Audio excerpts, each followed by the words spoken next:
Here we go. All right. Here we go. All right. We are live now with Hurricane Idalia. Currently, Hurricane Idalia is a Category 2 hurricane with 100-mile-per-hour winds, bearing down on the Big Bend of Florida. Expect to make landfall somewhere in Taylor or Dixie counties in Florida. We're also joined here by Jackson. Jackson's first stream in a while, so yeah, we're like Andrew said, closely monitoring Idalia. We are patiently waiting for the next advisory. This would be an intermediate advisory from the National Hurricane Center. Here, we're waiting for that. That should come out here at 8:00 in just a couple minutes. Jackson, we will of course show that to y'all. Yes. What are you expecting with this advisory in specific? Next advisory, we could see, honestly, looking at satellite currently, I think a rise in wind speeds, if you will, is not out of the question. And I think one of my main things, it's a little iffy, and I've heard a lot of different meteorologists today mention this over the past 30 minutes or so, that the drop in pressure is kind of a little, we don't really know how much it could be, but I definitely think we could see a little drop in pressure as well. I mean, this thing's not showing any signs of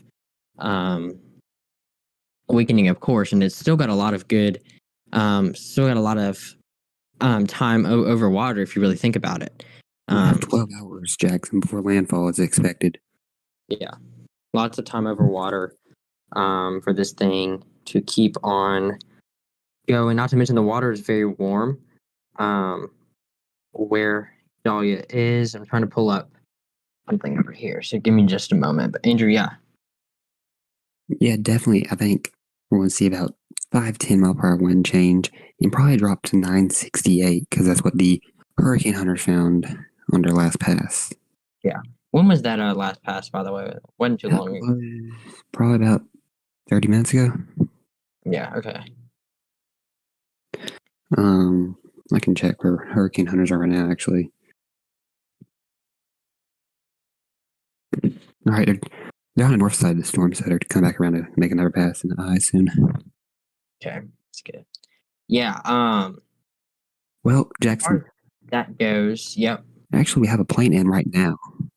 Right now, okay. It's the Air Force plane, and they're finding 962 millibars. Oh wow. So yeah, of course, once that tone comes out, we will have the latest on that. Of course, you can always monitor that. Keep in touch with that on the bottom. I believe it's the bottom left hand side of your screen. So it looks like we have another severe thunderstorm warning. This would be for the Clay County. Clay, yeah, this would be the northeastern part of Florida. Yep. So, those are not out of the quote. We've seen a couple severe thunderstorm warnings today. We had some tornado warnings earlier. We had some, especially down near in the Fort Myers area. Collier County had both. Collier County had two. Yeah. Those areas saw some tornado warnings today, and tomorrow we're expecting the same thing with more tornado warnings possible with this storm. So again, hurricane warnings, everything remains in effect right now. Everything that we originally had said and more. We did have some more counties added and upgraded to hurricane warnings today. Of course, you can find that online. At the bottom of your screen and on your phone. You're probably still getting those alerts if you're still down there or if you have locations set for that. Because, Andrew, we did have about 20 counties get upgraded. Mm-hmm. And also something to note, once it hits land, it's not weakening a lot. We're going to have tropical storm warnings, storm surge warnings for Georgia and South Carolina, even in North Carolina, Jackson. Yeah. Which is really impressive to me. Still waiting for that advisory to come out. They're probably thinking about what the hurricane hunters are finding right now, I'd say. Yeah. because 962 is a major drop. Right now, Idalia is in a stage of rapidly intensifying. We advisory Jackson now. We've just got that advisory in, and they have now that was 105 miles. Advisory just came in. Yes, 105 miles an hour and 965 millibars. Okay, so there's the latest advisory. Checking something from Melbourne, Andrew, or Miami, excuse me. SPC, I think they are thinking tornado watch. Mm-hmm. Looks like we're at 80%. They said that about 10 minutes ago. Yeah. So it looks like we could see that. So, looks like, okay, so in their text, they think it's going to become a major hurricane at the next advisory, Jackson. Yeah, next advisory is at 11. 10 Central, 11 Eastern. Yeah. Just got Hurricane Franklin advisory, which is not impacting the United States. No changes with watches and warnings. Those are all the same. No. So if you're still remaining under those, continue to see. I don't know what that was. They keep talking about this tornado threat. A lot of talk about the tornado threat.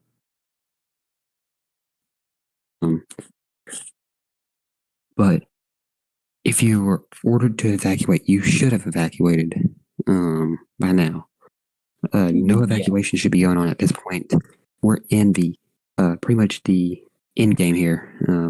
We got the storm moving in. You can see the rain bands are starting moving to Bradenton and Tampa right now. And probably even Clearwater. Pete. Yeah. Still moving at 16 miles an hour, so it's moving decently fast compared to what it's been moving the last. Yeah. It was there at one point. It was a tropical storm. Let's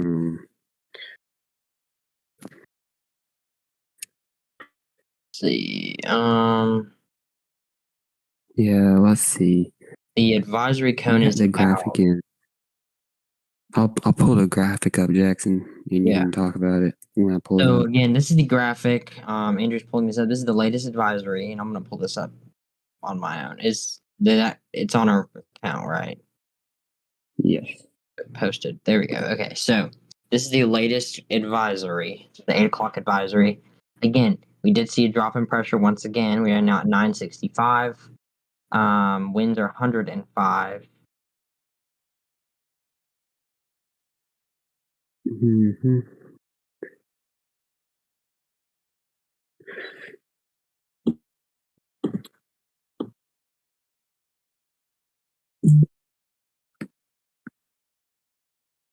All right, and we are going to pause our team coverage for a moment. Andrew, while you get that ready to go. Andrew, if you're good with that. We're going to pause our team coverage for a moment. Governor Ron DeSantis is sharing another update on Hurricane Idalia. So we will join right back in after this press conference. We're getting that loaded up in the switcher for you. Again, he has the latest from that. He at? No idea. Jackson, where's it at? I don't see it. Says it's on right now. You sure? That's what I just got on. Wait a sec. I didn't think they were going to do another. Someone just said that he's on.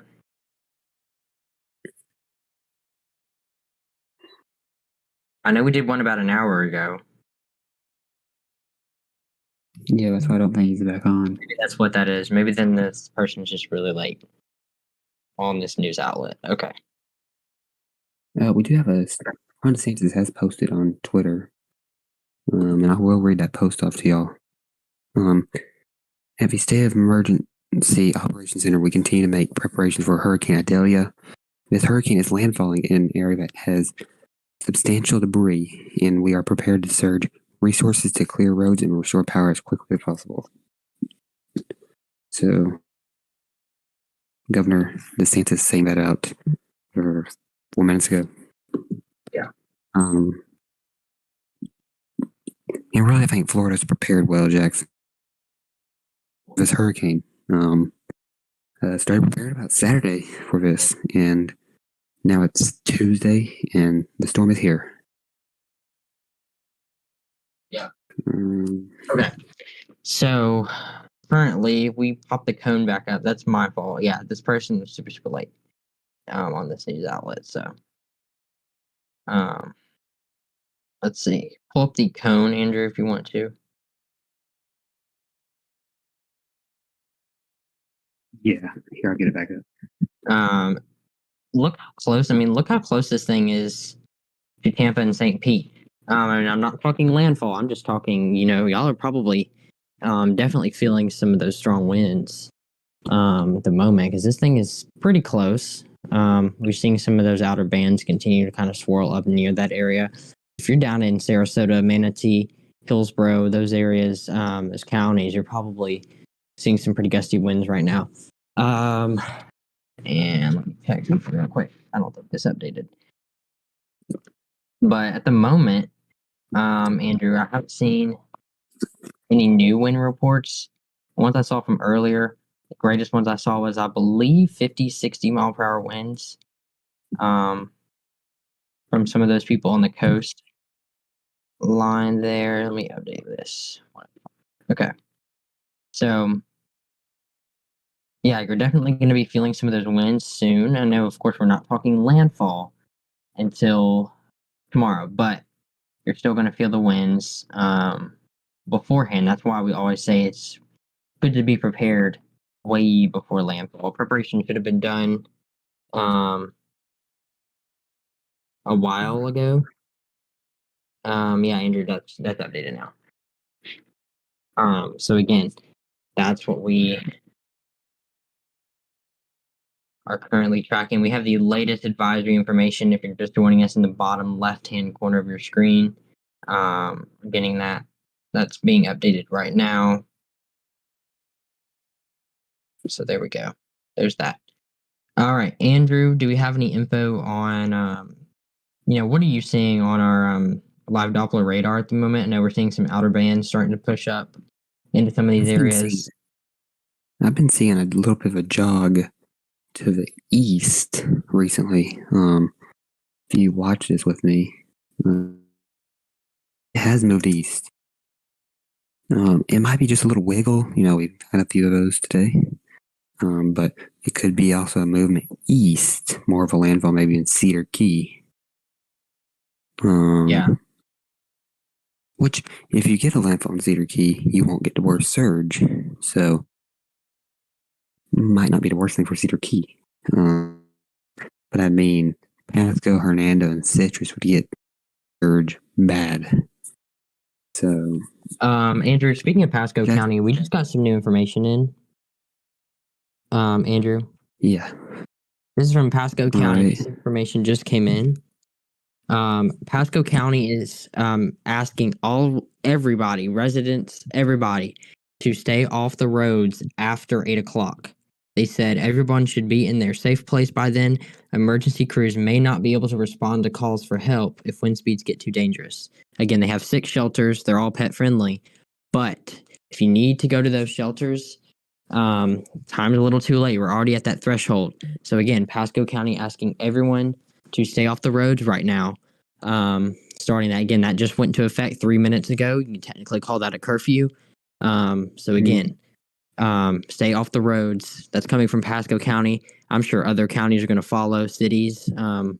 But yes, they are asking everyone should be in their place that they're staying to ride out the storm in their safe place right now. Andrew. That's always expected with these type of storms. Do you expect Hillsborough County to? Probably. I mean, with it being Tampa, I could see them following suit. Probably haven't heard anything yet. Tampa is not having much of the parts of Hillsborough operations. Tampa that don't need things on A. So, you know, but let's go up here and talk storm surge. So, if you're in Taylor, Dixie, and Levy counties, Citrus County even maybe, surge could be 10 to 15 feet. Ian last year, Jackson, that was a 15-foot storm surge we had. Yeah. So, are we saying this is Ian? Are we saying this is Ian all over again? No. This is Idalia, not Ian. This isn't Michael. This isn't Hermine. This is Idalia. So don't be like, oh, when Hermine hit up here, we only got 4 surge. Well, that was a Category 1. This is a Category 3, possibly 4 at landfall. Very, very different strengths, and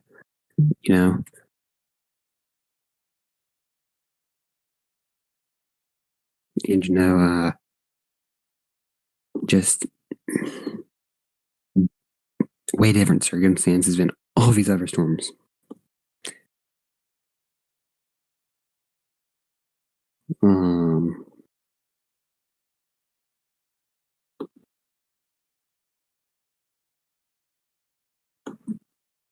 Current time right now here in the East Coast is 8:06 p.m.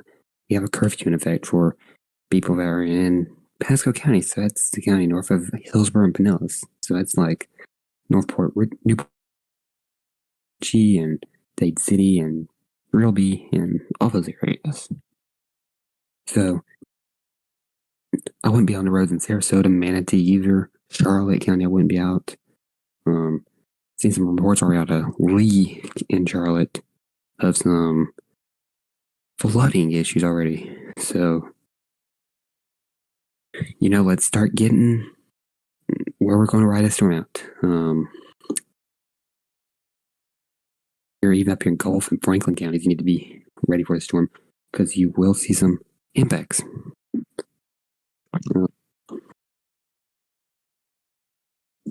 And Jackson, like we said, even though the storm is not going to make landfall in Bay, Gulf counties, they're still going to get a little bit of storm surge from this. Yeah.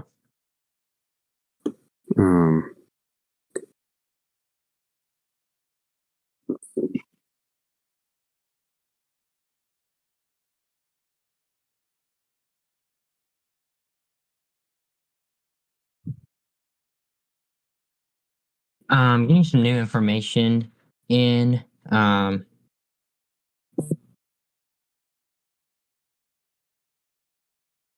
as far as shelters go, it's a little too late if you're trying to get a ride to them. I've heard Go Pasco and some other bus transportation services have already kind of stopped. So again, where you are now, that's where you need to stay. It's a little too late to be going to another shelter right now, but let me see. Again, we're still getting lots of reports. Pinellas County, all the sheriff departments are pretty much saying the same thing. Stay where you are if you could. Got some info, Jackson, right now. Yeah. Tallahassee's airport will close at 9 o'clock, I think.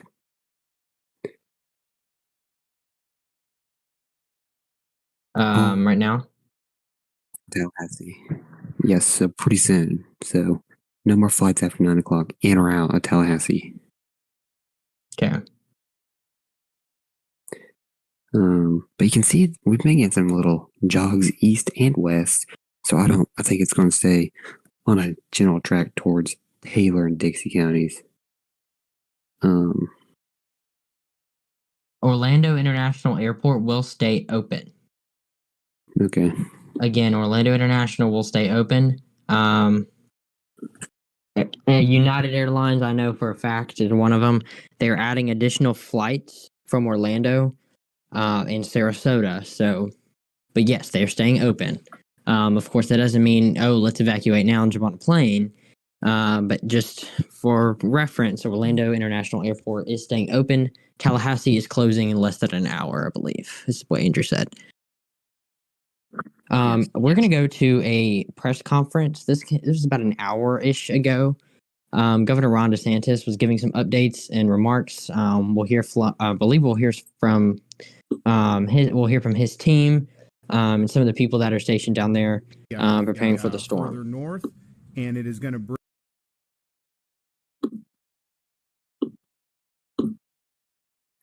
bring more direct impacts into counties like Leon, Jefferson, and Wakulla County if it continues on that. Now, these things can move over the next 24 hours, but it seems like most of these models are in agreement about the general area. So it's definitely going to hit the Big Bend. Everywhere in the Big Bend is going to get storm surge, is going to see major impact, whether the eye wall's hitting you or not. So please prepare for that. It is going to be a significant impact to that region of Florida.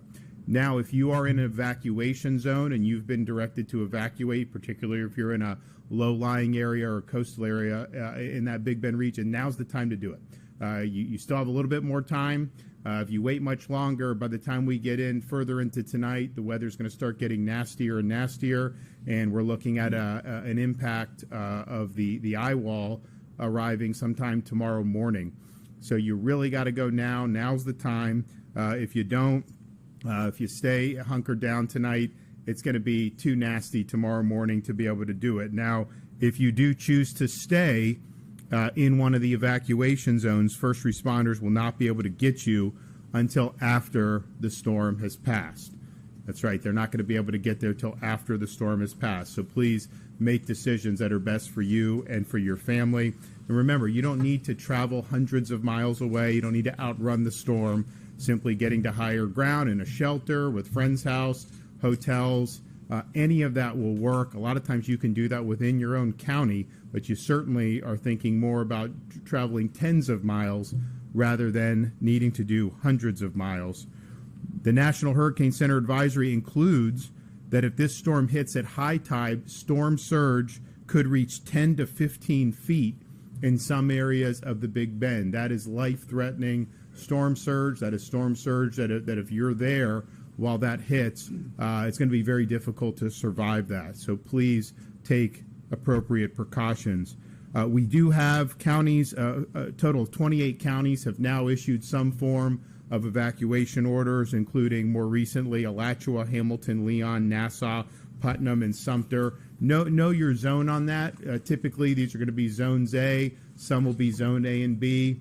And if you're in an area, certainly the coastal areas, barrier islands, and then if you're in areas that are low-lying or near some of the rivers, you likely would be advised to be evacuating at this time. We are already seeing impacts. In Southwest Florida, we're seeing storm surge. I mean, the eye of this storm is probably 100 miles or more off the coast of Southwest Florida, and yet those outer bands are already showing significant impacts. So you're going to see impacts all up and down the west coast of Florida as the night goes on and as we get in to the wee hours of tomorrow morning. We have been working with folks for the evacuations. So the tolls have been suspended in Citrus, Hernando, Hillsborough, Lake, Pasco, Pinellas, and Sumter County. That started at 4 a.m. this morning. That will continue until this event is concluded. We've also worked with the Florida Restaurant and Lodging Association to make sure that all hotels will allow you to bring your pets. Don't leave your pets behind. You got to take them with you, and these hotels are going to be understanding of that. All the counties have at least one pet-friendly shelter as well. So please take care of your pets. Very, very important. They need you in this type of circumstance. Uber has also announced that they will be offering free round-trip rides to and from evacuation shelters with a value up to $35. You can use the code Idalia Relief to be able to claim that. So we want to thank Uber for stepping up and helping. We have all 8 urban search and rescue teams with almost 600 personnel ready to deploy to help with search and rescue efforts. Hopefully that's not necessary. Hopefully everyone heeded the warnings, and hopefully nobody ends up in harm's way when the storm hits. But We know that that's likely to be a necessity to have some rescues. So these folks are ready to go. They're located up and down the state, and they are going to go where they are needed, and we really appreciate having them. We also have additional search and rescue personnel that are going to be augmenting the USAR teams. We've been working with counties to make sure they have the resources they need to deploy. We've received 400 active missions that we are coordinating. We've either fulfilled or will have those fulfilled today and be ready to go when the storm hits tomorrow. We have 1.1 million gallons of fuel that's staged and ready to deploy. We don't know what the fuel situation is going to be like. Sometimes it can be bad, sometimes not as much. This will be able to fill gaps if those gaps exist. There are over 50 shelters throughout the state that are open. In every county that has any type of evacuation notice does then open at least one shelter for people to go to. Our Florida Highway Safety Motor Vehicle has 5 Florida licensing on wheel mobiles and 6 mini mobiles ready to deploy to impacted areas to help residents replace important documents such as driver's license. Hopefully that's not going to be necessary, but if you end up in that situation, we want to have folks that are going to be able to help you out with that. We've deployed almost 250 Starlink internet devices. We have another 500 plus staged and ready to go, and we'll likely be putting those into place soon after the storm passes by. Many school districts have announced school closures for today and for tomorrow, so please just check with your county. But if you're in the path of this storm, it's pretty good bet that the schools are not going to be open tomorrow. We also have 18 state colleges and 6 universities that are not having school tomorrow as well. As the winds become stronger today and into the night, Florida Department of Transportation will be coordinating with FHP and local law enforcement to close bridges once wind speeds reach 40 miles an hour or more. So just keep in mind with that, with any plans that you have, once the wind gets to a certain point, those bridges are not going to be safe to traverse, and Florida Highway Patrol will work with local officials to make sure that people are kept safe. We have been in contact with many states that have offered their assistance, and we're grateful for their efforts. We've already have National Guardsmen from both Tennessee and South Carolina.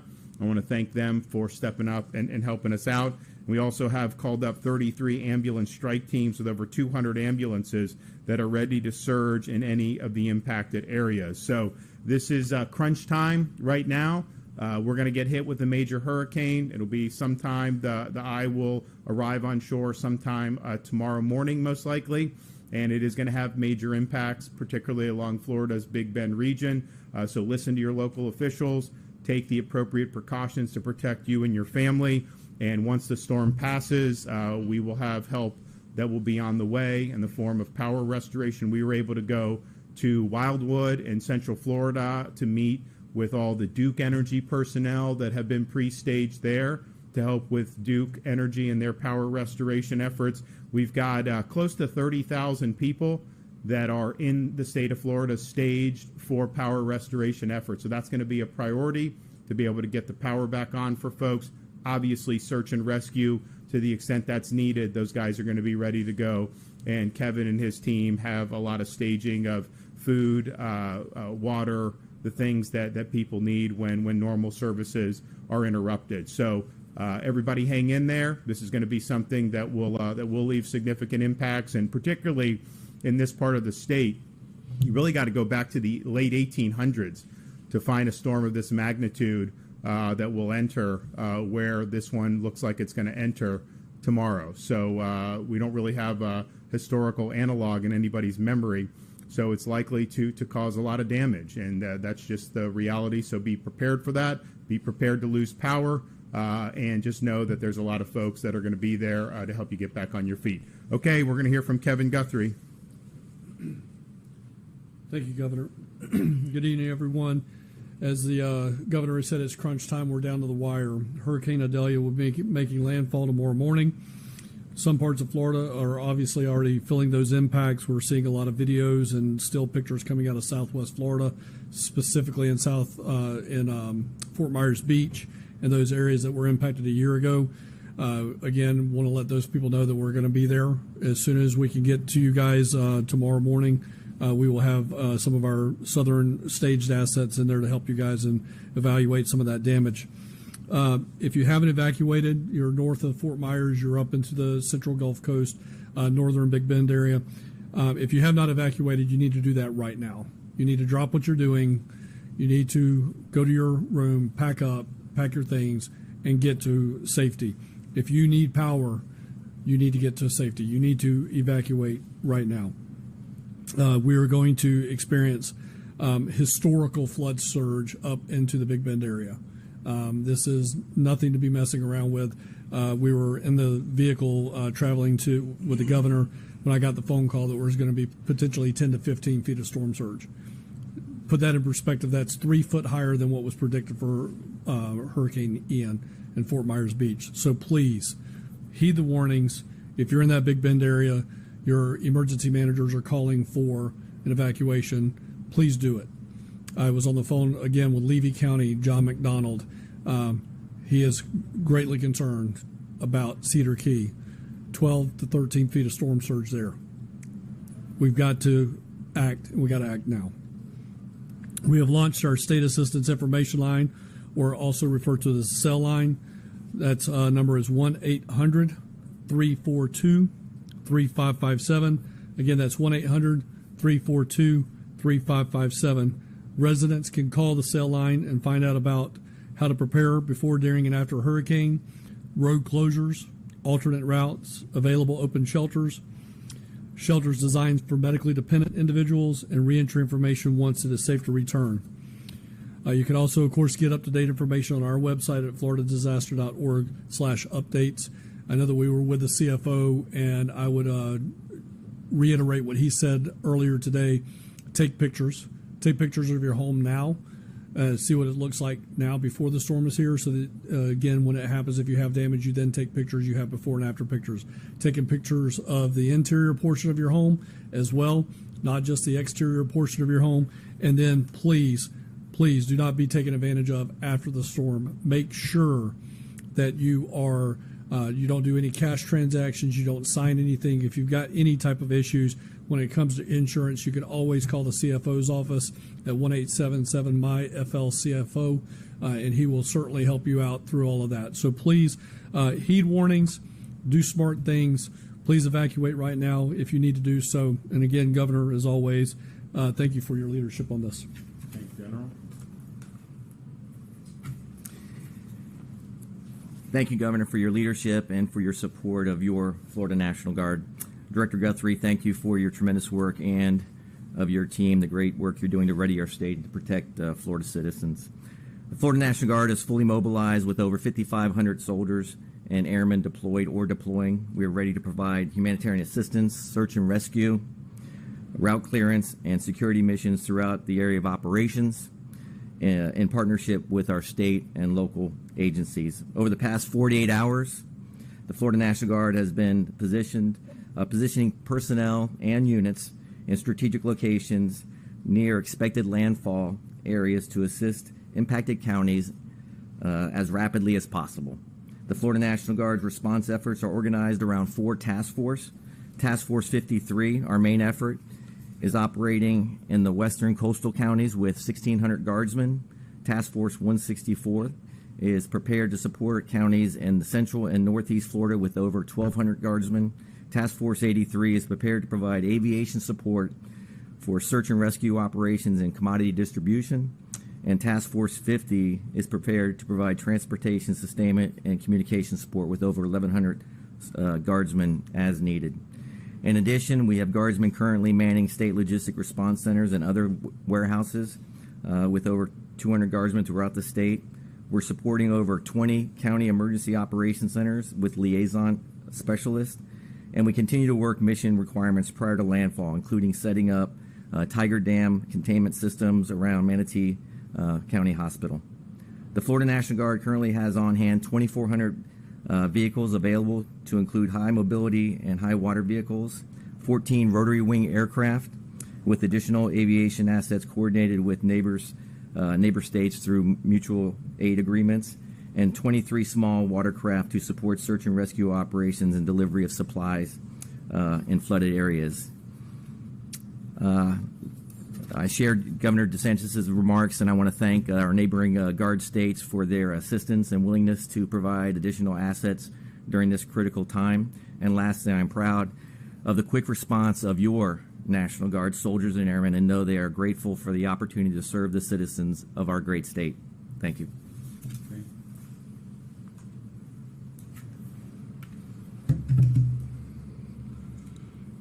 I am Colonel Brian Smith, Director of Law Enforcement for Florida Fish and Wildlife. And Governor, I want to thank you for your leadership and support during this emergency, as well as Director Guthrie, your support to FWC and making sure we have all the tools we need to get this job done. FWC has the officers and equipment and experience, as well as the training, to be effective in the immediate hours following a hurricane. We want to remind everyone, just as has been said before, please heed any warnings, and if you are in evacuation zones, please evacuate. FWC has staged 2 rapid response teams just outside the projected path of Idalia, with nearly 50 personnel, and emergency response equipment. We'll be bringing high-wheel vehicles and boats capable of negotiating this high-water environment, and our officers are well-versed with the necessary precautions in this post-storm environment. FWC will be there to help everyone. We're coming to help you along with our brothers and sisters and first responders. We're honored to be called upon to assist with this, and following our immediate response, we'll have the resources and personnel to assist in recovery efforts for as long as we're needed. And thank you again, Governor, for all your support and leadership. Okay. I'm Colonel Gary House with your Florida Highway Patrol. FHP has approximately 300 troopers statewide. It's on standby, ready to assist and respond as needed as the impacts of Hurricane Idalia are felt. Currently, we have approximately, again, 300 troopers on Alpha Bravo shifts. In other words, 12-hour shifts that are rotating with no days off in preparation for the response to the storm. Our troopers are maintaining high visibility along our interstate highways and all our evacuation routes, especially our interstate rest areas. We're coordinating with our local sheriff's offices, and we're assisting specifically in Taylor, Dixie, and Levy counties, and notifying residents in evacuation areas to evacuate and heed that warning. We're coordinating with our FDOT partners, monitoring our roadways and our bridges to make sure they're safe for travel. As the governor mentioned, once speeds reach up to 40 miles an hour, we're going to shut those causeways and those bridges down. So now is the time, as Director Guthrie said, now is the time to heed those warnings and evacuate if you're in an evacuation area. We're going to continue to monitor, and we advise you to also monitor your local emergency management officials and local sheriffs and follow their directions as they put out releases and directions for you to follow as the storm approaches and the impacts are felt. After the storm passes, I would encourage you not to go out and sightsee.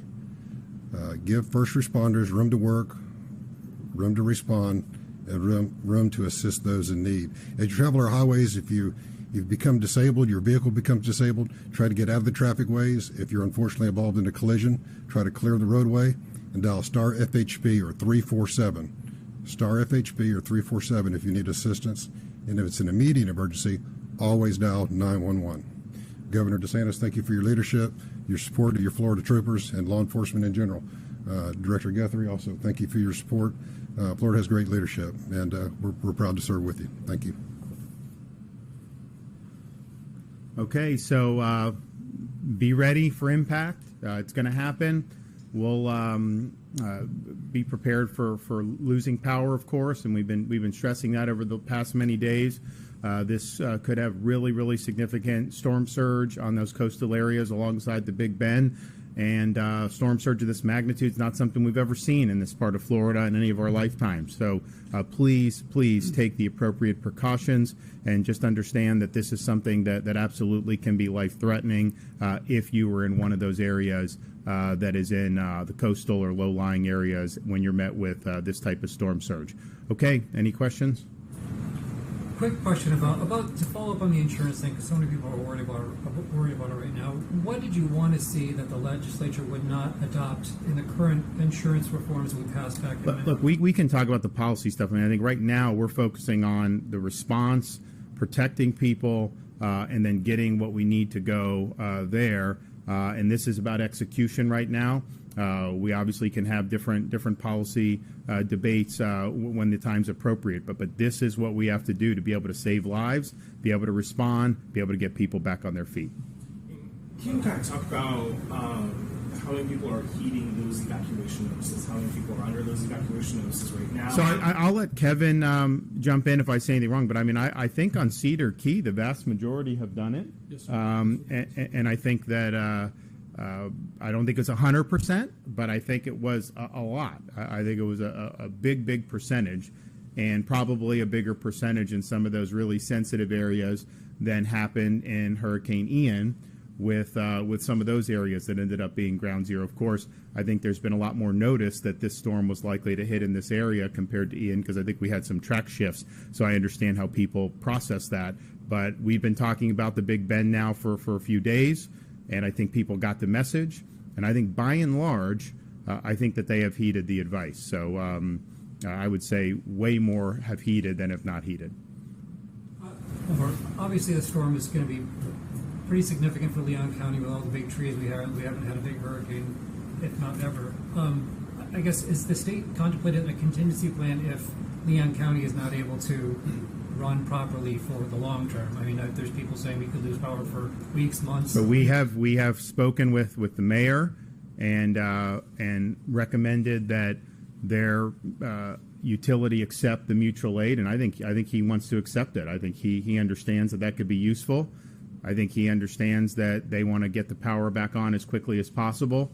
This utility here locally, has had some trouble on some of these situations with weaker storms in the past. I know in 2016. So we have the support here, and we want it to be used. So I think the city is going to welcome it, and that's why we have these people pre-staged, because we understand when you have a situation like this. I mean, hopefully nobody ends up in a life-threatening situation in Leon County at all. But even if some do, the vast majority of people are not going to be in that. The vast majority of people are not going to have their homes destroyed with this storm. But if they're without power for 2 weeks, I mean, that's not ideal. So we have the resources there. We want to bring those to bear. There will be some difficulty with all the trees, and there's going to be a lot of debris. We have our guys that are going to be willing to help with that as well. But we understand it's important to get this stuff going again. So there's a lot of resources available for both the county and the city to be able to help. And so we recommend that they take us up on that offer. All right, well, we will be here bright and early tomorrow, and we will be hunkering down here as the storm passes through this part of the state of Florida. Then once it passes, we're likely going to go down and be in the areas where you've had the most impacts and start the recovery, relief and recovery process as soon as this storm exits the state of Florida. Thanks.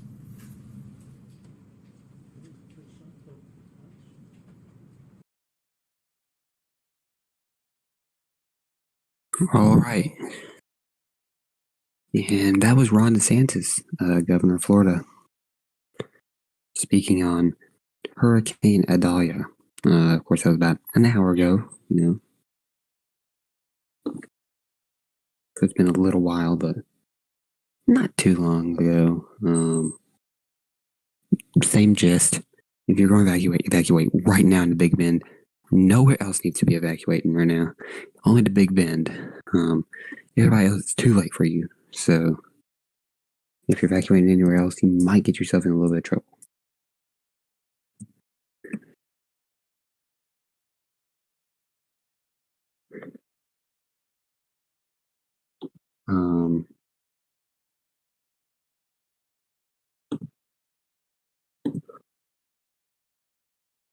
But we're going to show another press conference. This is from Hernando County, Florida.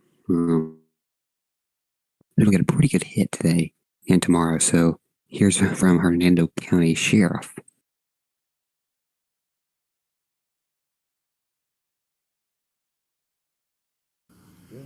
Okay. Well, good afternoon, ladies and gentlemen. Thank you for coming today. My name is David DiCarlo. I'm the Emergency Management Director for Hernando County. If you need my name spelled correctly, David, common spelling, DiCarlo, D-E-C-A-R-L-O. Again, I'm the Emergency Management Director for Hernando County. Joining today is County Commissioner Brian Hawkins, Department of Health Director Daniel Taylor, and Chairman of the Board John Alaco for Hernando County. So the latest update for Hurricane Idalia at 1 p.m. really hasn't changed a lot from the 7 a.m. briefing that we got. We're still looking at 6 to 9 feet of storm surge on the west coast of Hernando County. We have emergency protective measures in place. Shelters are open. We have a lot of people taking advantage of those shelters, which is a good thing. But I can't stress enough, this is going to be catastrophic storm surge, life-threatening storm surge. So I would like to turn it over to Department of Health Director Danielle Taylor to talk about some emergency protective measures for Health and Human Services. Danielle? Hi, good afternoon. My name is Danielle Taylor, DANIELLETAYLOR. I am the Health Officer for Florida Department of Health in Hernando County. I wanted to go over some public health messaging for everyone. We would like for everyone to prepare your emergency water supply. Store at least 1 gallon of water per day for each person and pet for cooking and drinking. Store at least 3 days. If you're using store-bought water, that's wonderful. If you have containers that you're using, make sure that they are sanitized appropriately before you fill them with water. Some environmental health topics that we'd like to cover. Set your freezer at 0 degrees or below. Set your refrigerator at 40 degrees Fahrenheit or below. Freeze some containers of water for ice to help keep your food cold. Keep your refrigerator and freezer doors closed as much as possible to maintain that cold temperature. Keep food safely cold for 4 hours at least. Try not to open your freezers or your refrigerators. When in doubt, throw it out. Some carbon monoxide poisoning topics. Carbon monoxide is odorless, colorless, and it can cause sudden illness and death if inhaled. Never use a generator, pressure washer, or any gasoline-powered engine inside your home, basement, or garage, or less than 20 feet from any window, or door, or vent. Never use a charcoal grill, hibachi, lantern, or portable camping stove inside a home, tent, or camper. Some floodwater safety. Do not play in it. Do not drive through it. We don't know what's in the water. We don't know if it is a hard, sharp material that could cause an injury. It could have some bacteria. Floodwater and standing water can be dangerous. Hand washing. Hand washing, hand washing, hand washing. Wash your hands, soap and water for at least 20 seconds. Scrub with soap and water. Medication. Have enough of your prescriptions on hand to get us through at least the next week. Understand that there's a state of emergency and you are permitted a 30-day emergency prescription from your pharmacy. If you haven't gotten that by now, please keep that in mind for future storms. Special needs sheltering. The time to shelter is now. Pre-register if you can at specialneeds.hernandocounty.us. If you have not been able to do that, when you come to the shelter, we can register you there. So who needs to come to the shelter? People that need refrigerated services for their medication, if you need electricity for life support medical equipment, for basic nursing supervision, and for anybody that is on oxygen, we encourage you to come to the shelter. A few more things about special needs sheltering. The shelter provides a safe space for rest and sleep, as well as meals. We're located at West Hernando Middle School, 14325 Ken Austin Parkway in Brooksville.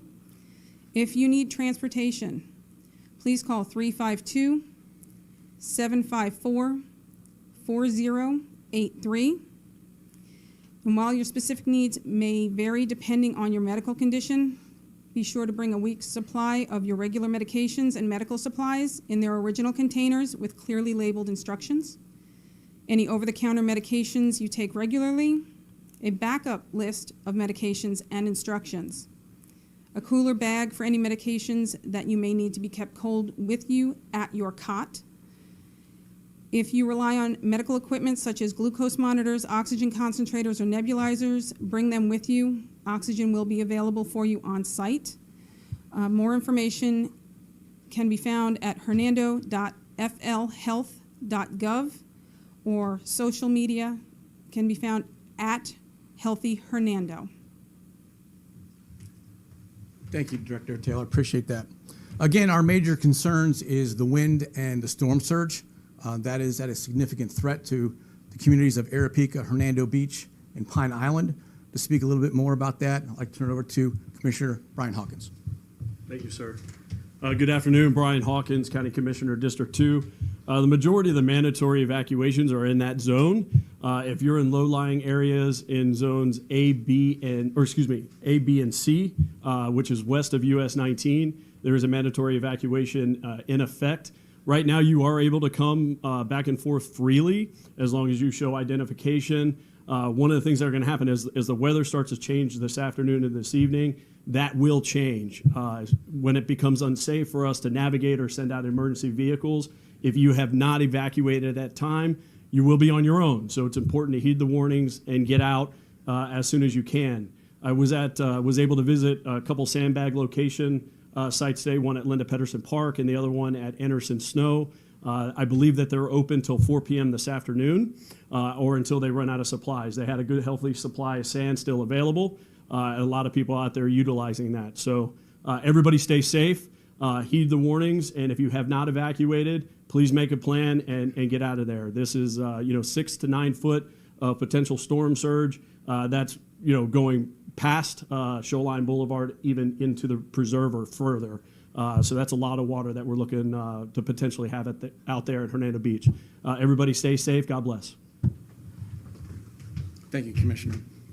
Again, there's a number of different resources that we have. Behind me, we have our emergency support functions. We have 20 of those. They all work collaboratively together to make this disaster emergency protective measures before, during, and after. Our recovery efforts are already in place and plans are in place.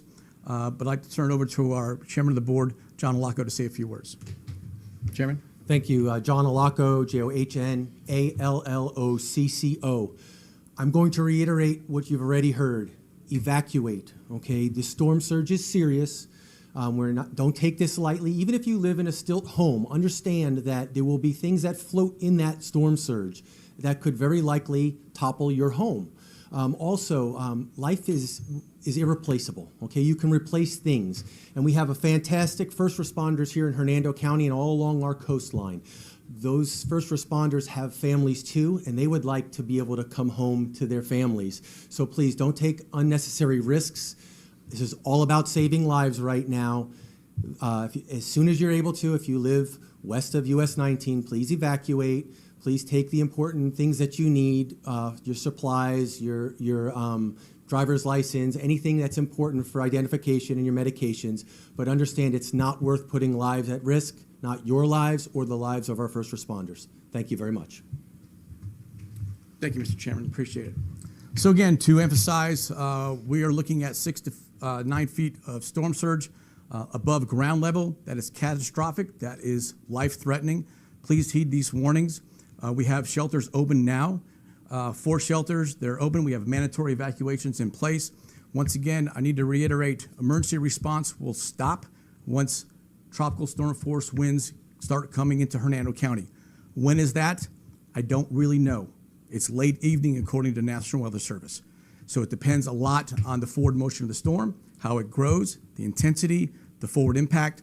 So a lot of it is unknown. So please, if you have to evacuate, do so now. You still have some time to do that. If you need transportation to a shelter, we can make that arrangements. Our Citizens Information Line is open. Please call 352-754-4083 for storm-related questions. If you need information on where the shelters are located, sandbag locations, how long the shelters are open, if you need transportation to that shelter, we can make those arrangements. But please call now. Please do not call 911 for storm-related questions.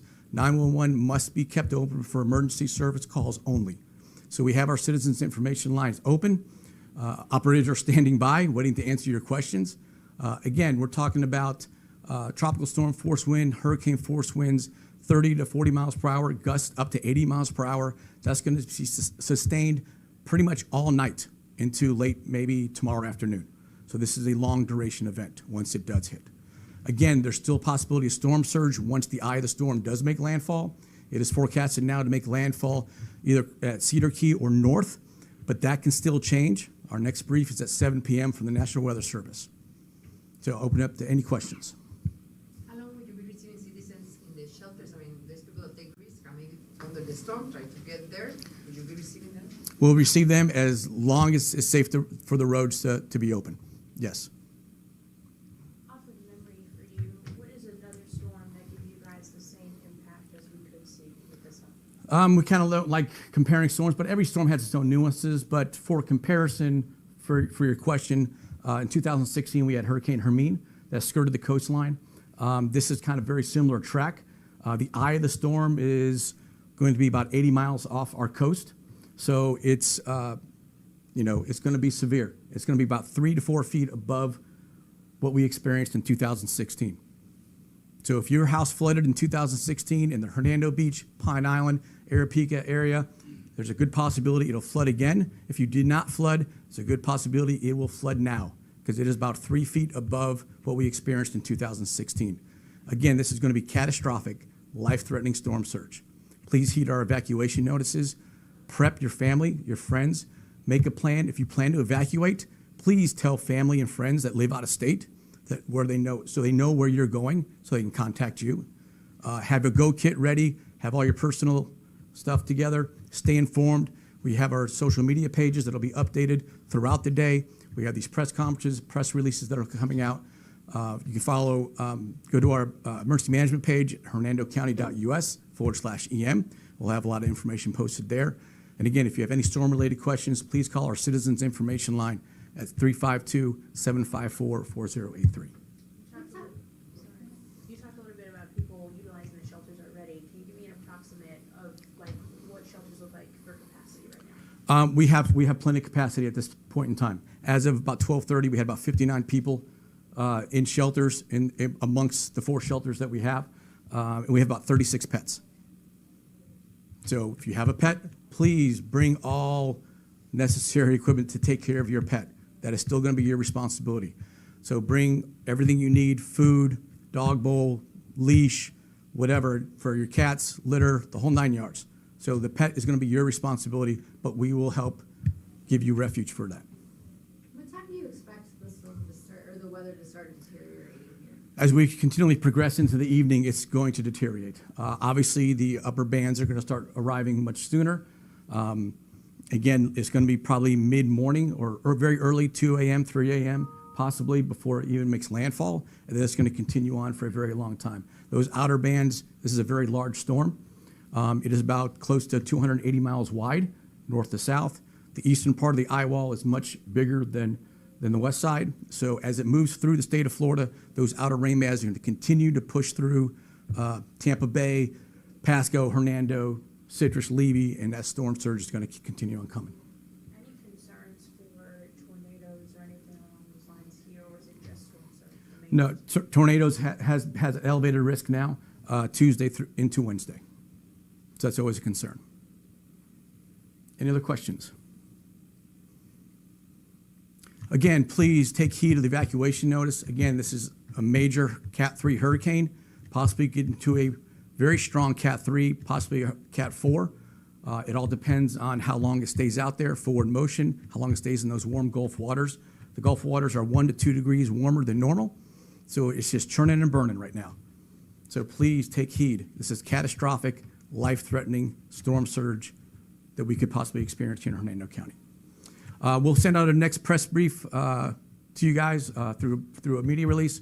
I appreciate everybody coming today. Have a wonderful and safe afternoon.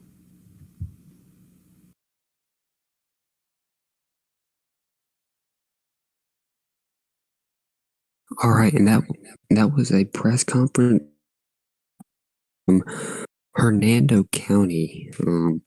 That was a little bit earlier, as I said, but get the point across. We're back here, Jackson. Yeah, I'm going to go ahead and just give an update on this real quick. For those of you that are unaware, in the middle of our press conference that we were showing, a tornado watch was issued. That's what you're seeing in yellow on your screen. Also, you might have gotten that alert on your phone. as well if you're down there, you have location presets for that area.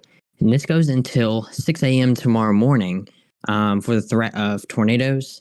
Let's see here. So tornado threat is moderate. Hazard is likely, pretty likely. I mean, you can always pretty much expect that with the tropical system. EF2 tornado, EF2 or greater threat of tornadoes is low. Winds and let's say winds and EF0 to EF1 tornadoes are, I'd say, moderate-ish. I mean, typically with tropical systems, we always see those really quick spin-up tornadoes, but they still can do damage. And Andrew's showing that now, pulling the radar data off, so you can get a good look of that. Again, this includes a good portion of west, even portion into central Florida. It does not include Orlando. The moment it does include Tampa and Hillsborough counties and surrounding areas. So, again, this goes until 6 a.m. in the morning. So what to expect with this? I mean, with tropical systems, y'all kind of all know the drill by now. We've done coverage on tropical systems before where, you can kind of have a lot of warnings at once. And Andrew and I know this very well back with Hurricane Harvey. Some of these warnings could even be missed and not placed because the rotation can spin up so quickly that you can miss it super fast. So that's why, especially with this type of tornado watch, with this type of tropical system, you just need to stay on high alert as those rotations can spin up pretty quickly. So as far as that goes, and now again, also make sure you have a way to receive warnings if you are hunkering down. I know power outages are likely already with Idalia, but you still want to make sure you have a way to receive warnings. Power outages could mean cell towers are down, so you may not get the emergency WEA alerts on your phone. I know Ron DeSantis was talking about earlier that they do have some, I believe, portable cell towers in place, but still have multiple ways just to get tornado warnings tomorrow because they can be issued very quickly and happen pretty fast. Again, we're not talking long track. We're just talking quick spin-ups that can still do damage. Andrew. Yeah, we can see. If you're not in this tornado right now, like Orlando and Jacksonville and Tallahassee, don't think you're in the clear. We're probably going to get tornado watch tomorrow, including Savannah, Albany, Tallahassee, probably even up into Myrtle Beach tomorrow sometime. So just because you're not in the tornado watch right now, which includes like Cape Coral, Bradenton, Sarasota, Tampa, Cedar Key, just because you're not in it right now, you're not going to later. Yeah. It looks like the Storm Prediction Center put some out. If you want to read the tweet, the Storm Prediction Center is about. Jackson? Yeah. Sorry, go ahead. Repeat what you said. You want to read the tweet that SPC just put out? Yes. So a few tornadoes may form tonight with rain bands associated with Hurricane Idalia across portions of the Florida Peninsula. And again, that's where the tornado watch was issued. And they have also reiterated what we've just said, stay tuned to broadcast media and know weather radio for possible tornado warnings. Again, as far as broadcast media and weather radios go, obviously those can fail. News stations can get thrown off the air and weather radio transmitters can get thrown off the air. That's why it's important to have multiple ways to get warnings with this, especially if the storm winds have already knocked out power, then you've got an issue there. So just again, make sure you have ways to get warnings. If you're using your phone, keep it charged. Have an app, have multiple apps. Make sure you turn on weather alert, the emergency alerts on your phone.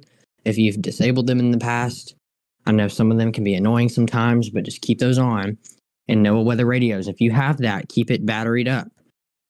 Keep it ready to go. Make sure, go ahead and check now. Make sure it's got the county and everything in there. Andrew. Another thing I would say is, if you have a portable charger, I would have charged that earlier, but you still have time probably in the Big Bend. So if you have portable chargers, charge those right now. Yes, of course, charge those. We here at Vorticity, we cannot get knocked off the air because we're doing it digitally. We're on YouTube. Unless you have power, you probably won't lose us. Yes. You can, of course, that's the thing with the good thing about an IPTV network like us.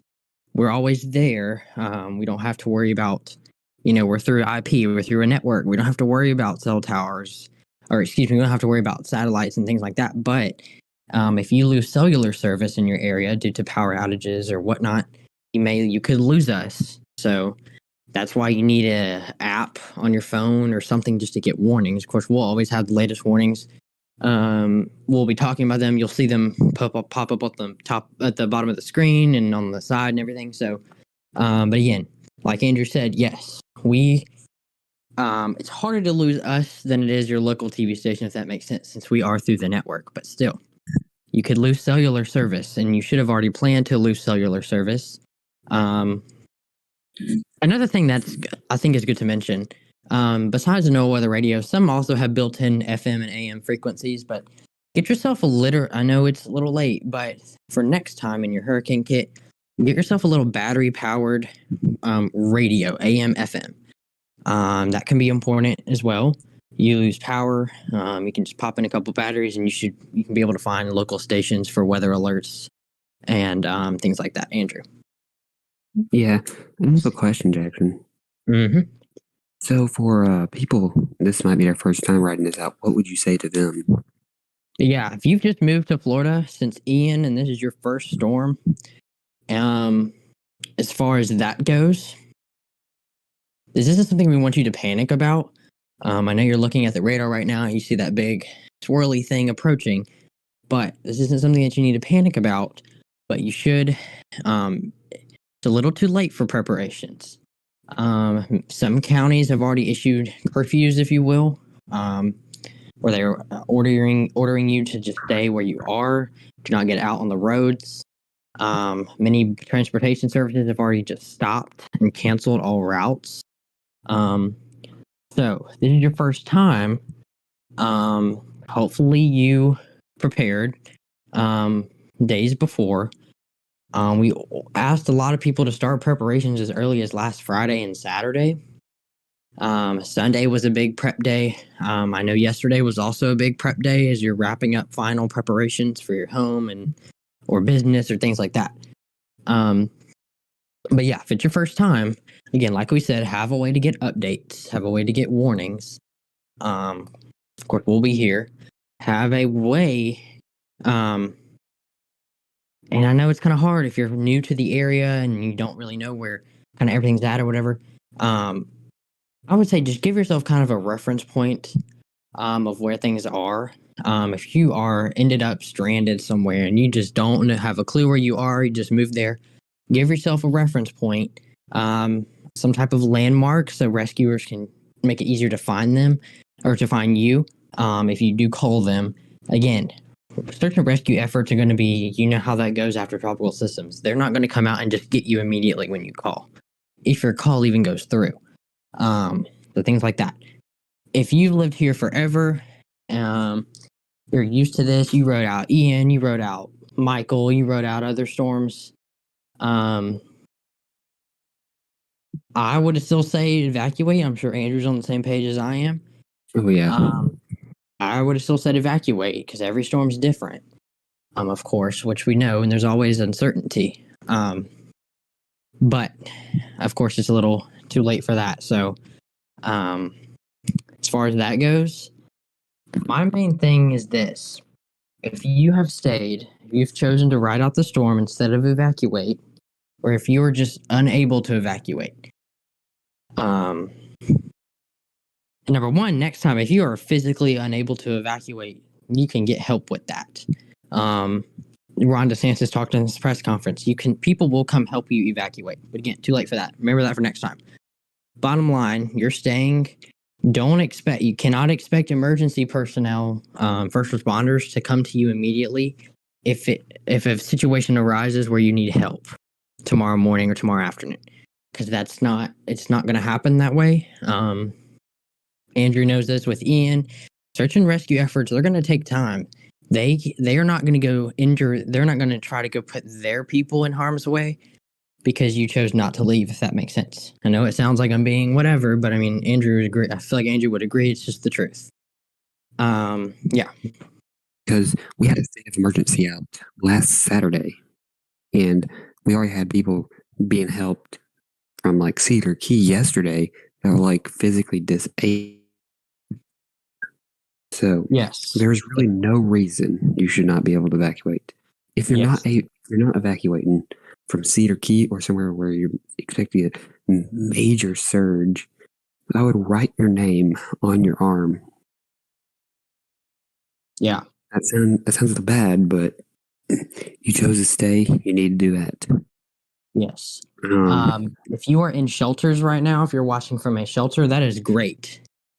I know some people, they just either do not have, I don't have the financial status or something to evacuate to another building or travel far away. If you're in a shelter, that is great, because that is better than staying at the house. If you're in a high school, middle school, elementary, like if we're one of the schools right now, community centers, I mean, and I know this isn't, I don't want this to sound like this is the best possible situation, but I mean, those buildings would hold up better than your home. Mm-hmm. So at least you made an effort to go to those. I'm glad if you're in a shelter, that is great. Of course, Andrew knows, we've heard from people all throughout the day. I've heard from Hillsborough County. I mean, they've got personnel that know what to do in a situation like that. They've got the resources, so everybody in there, if a situation arises, they could get help. They've got all the battery operated, all the stuff we talked about. So that's great. Plus, you're with other people who also may have resources. So that's great. If you made it to a shelter, great. Yes, Andrew, pets. Heard a lot of talk about pets on Twitter today. There should never be a situation with any storm, whether that is a tornado, a hurricane, winter storm, anything, where you leave your pets behind and you leave. If you wanted to evacuate, that's great, but you have to take your pets with you. I've heard a lot of talk on chatter on Twitter today. Andrew, I just confirmed this earlier. Every single county that is under evacuation orders right now have at least one, a lot of them have more, have at least one shelter that is pet friendly, at least every single county that is under evacuations. So please take your pets with you. As far as that goes, do not leave the pets behind, because they need you in a situation like this. Because they can't really do anything for themselves. So yes, I wanted to mention that because I saw a lot of back and forth on Twitter today about that. But yes, that's my take on that. Andrew, can go ahead.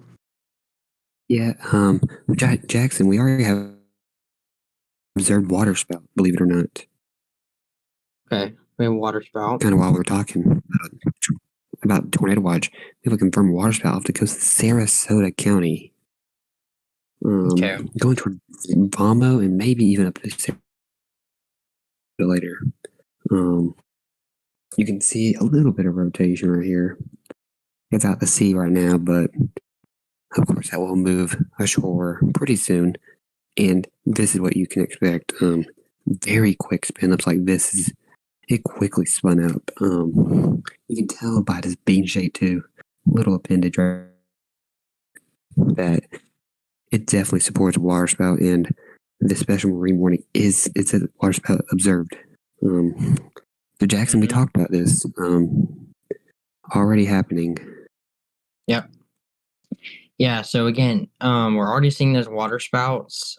Special marine warnings are in effect. I know some apps don't give you those warnings, unfortunately, but if you're watching us, every time you see that color right there, I don't know what you call that. I guess like the bluish greenish kind of color. Aqua. Yeah, aqua-ish color. Every time you see that, that's a special marine warning. I know they're orange or yellow and some other colors everywhere else, but for us, they were those aqua ones. So pay close attention to those, because Andrew knows, we know how fast that can sometimes turn into a tornado warning if it goes the wrong way, if you will. Yes. And these National Weather Service officers, they're not joking tonight. Yeah. Jackson, this is a kind of a weird topic, but thoughts on the instance of an extreme wind warning tomorrow? It's possible. I don't remember. We had one with Ian, right? I can't remember. Maybe we didn't. We did? Okay. Yeah, we did for for Cape Coral. Okay, so the landfall point, kind of. Extreme wind warning is something that I feel like a lot of people do not take very seriously. I know it comes across the phone and everything, but some people just don't take it very seriously. I know this may sound a little whatever, but I mean, up here, our local areas, Memphis and Nashville. Don't treat that as a wind advisory where, the winds are going to get a little gusty. No. Extreme wind warnings are extreme, as it says in the name. A lot of times, the chances of you being under an extreme wind warning are kind of slim. They don't issue them; they're pretty rare. But still, we had them with Ian. I believe we had them with Michael. Yes, we did. Yeah. So again, we could see those tomorrow. The possibility is we could very well see those tomorrow. Extreme wind warnings. So yeah, pay close attention to those. Those are very important and can be sometimes life-threatening if you don't take it seriously. Yeah, Jackson, if you want to look at my computer right now, that'd be great. Look at this presentation we're seeing on the satellite here.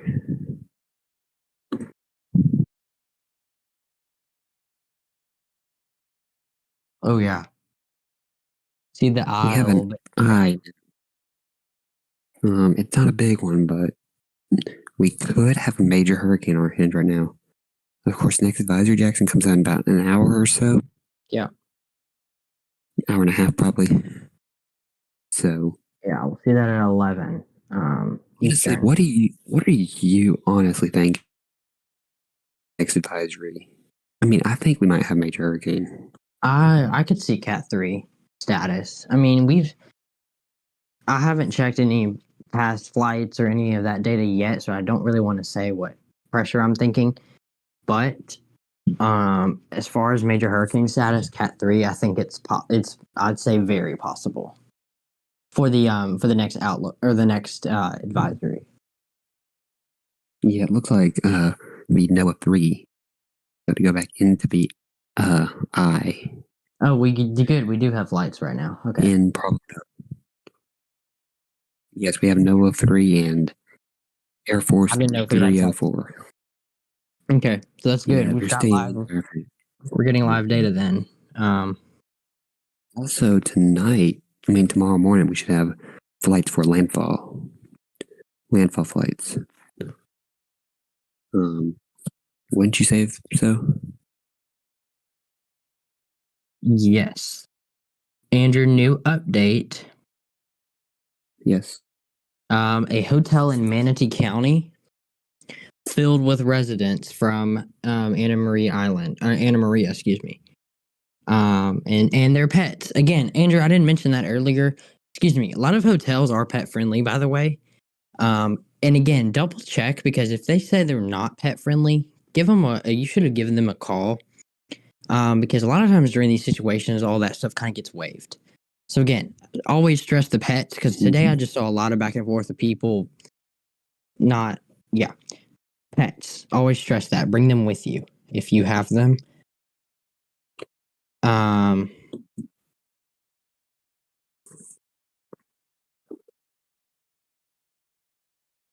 Let's see. If you don't have pets, you don't have to take your pet. Well, another person's pet. But if you see somebody like leaving their dog in their yard, I would take I don't recommend that. There was also a video last year we showed this a lot on air last year during Ian. I believe it was 1 or 2 stray cats. I say stray. 1 or 2 cats. Again, I just don't leave your pets. We saw what happened to the poor cat trying to figure its whole way. I mean, they need you in a situation like this, so let's okay. Latest updates, Andrew. I'm gonna filter through some county reports if you just kind of want to talk about situations right now. I heard of a report earlier that water was being shut off somewhere. Yes, I saw that. I think that was in St. Petersburg. I think it was near Siesta Key. I think it was in Sarasota, maybe. It's somewhere in that area, which was a little confusing. I'll find it. But I mean, prepare for that. Of course, It's in St. Petersburg. Okay. So We saw, St. of course, we Petersburg, saw lots now of it's gonna be- we saw tons of reports or tons of pictures of water, gone from Publix and other stores. So I mean, hopefully you've got a lot of water because it looks like at least one area is being shut off for whatever reason that is. But yeah. I do want to reiterate. If you're in the Carolinas tomorrow, Charlotte Motor Speedway is opening their campground for evacuees because they are having some evacuations in the Carolinas. So just wanted to reiterate that, Jackson, because kind of a big deal, big area. It's a good thing they're doing that for them. Yeah.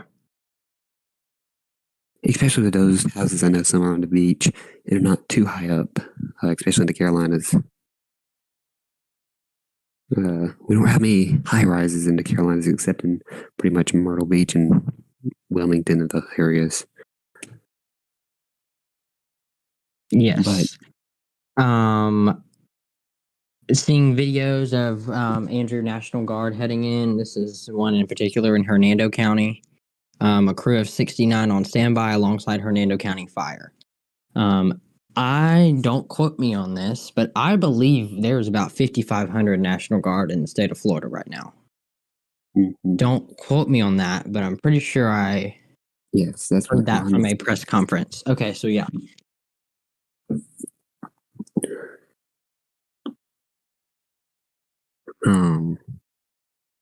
That will help tremendously.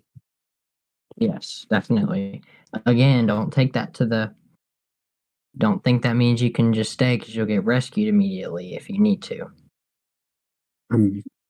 That they're not going to rescue you. I'm sorry, but they won't. FYI, and I know we're late. It's just too late for things like this. You don't really have a whole lot of time.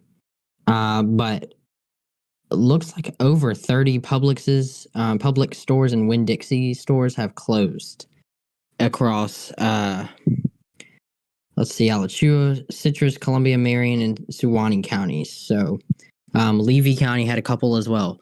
Again, I mean, everything's pretty much closing down. I've seen a number of health facilities closed down, minor meds, things like that. So that should kind of give you some, realization that now, you need to hunker down where you are because there's nowhere really else to go. Again, there's some curfews in effect, but some counties do not have curfews.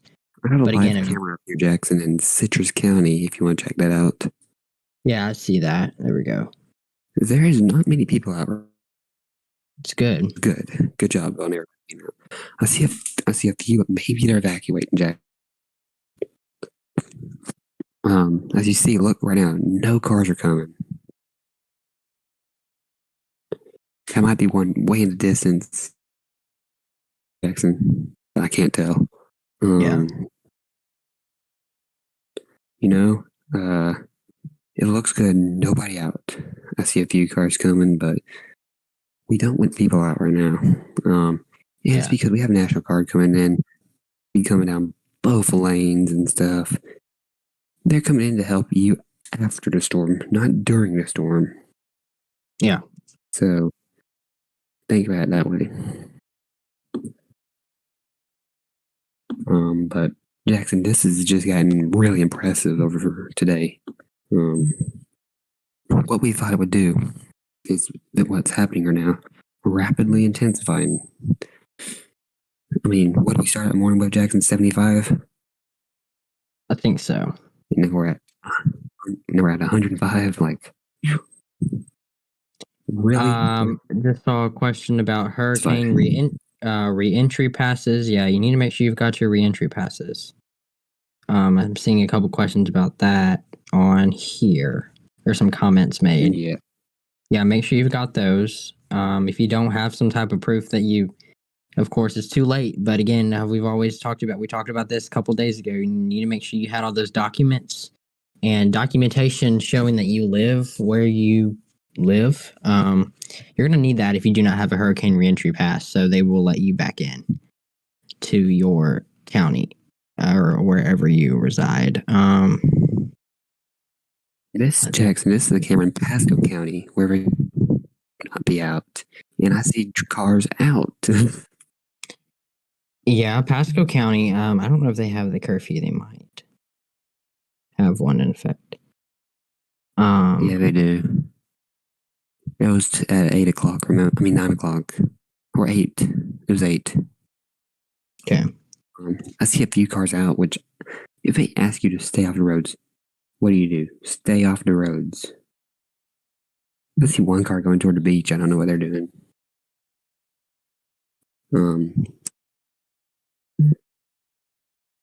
Just don't be stupid in a situation like this. I know what we're saying might sound harsh, but it's the truth. If you go into these areas, you could be killed, seriously injured, or something. Yeah. Do not do it. I see a couple cars going in toward the beach, which I don't understand. Another comment about waste collection. Again, obviously, waste collection is stopped. That is a question for your county. We do not have any information as far as when waste collection will resume. I know you might have a lot of boxes and stuff from getting food and supplies, but yeah. So I can't find the name, but whoever asked that is a question for your county or city. We don't really have any information on that at the moment. If I don't quote me, but I believe waste collection will probably just resume probably Thursday. But again, that's a question for your county or your city. We don't really have a whole lot of information on that at the moment. Let's see. More questions. I'm gonna get some more. Andrew, you can go ahead. Today we could see, Jackson, not only like surge flooding, but we could see water flooding, which is a threat I don't think many people have talked about. Is that rain that will be coming down? It'll be heavy. Andrew, the National Weather Service has said an extreme wind warning looks likely tomorrow. All right. Do you know where? Just throwing that out there. They have not said where. Well, I would be assuming probably Jefferson, Taylor, Dixie, maybe Lafayette. I don't know how you say it. Lafayette. I don't know. Maybe even Franklin and Waukesha. Tallahassee may even be under this. Tallahassee get hit hard, Jackson. I want to point that out there, which is not good because I think Florida State's closed. Don't quote me, but I think so. Yeah, I believe so. I know University of Florida is. University of Florida has a football game tomorrow night, but the team has already left. They're in Utah. So, another question asking about schools. The majority of schools are closed, almost all that are under hurricane. If you're under any type of tropical alert, I think the schools are closed. You are closed. Yes. If you are now we have information from the counties, but if you go to a private school or a university, as far as reopening goes, we have some universities, but we have the information for the county schools. So if you go to a private school, private college, or some type of, I don't know, smaller college or university, that you need to ask administration or whatever about that. But we do have info on schools reopening, and again, the majority are reopening on Thursday. But again, whoever asked that question, we'll have more information on that tomorrow night. We haven't really posted a whole lot about that as far as reopening goes. But yeah, so again, ask your administration about that to double check. But we do have the majority of the Florida County school reopening dates and information. But yeah, Jackson. This is coming from St. Petersburg. Looks like Andrew, right. Real quick. St. Petersburg.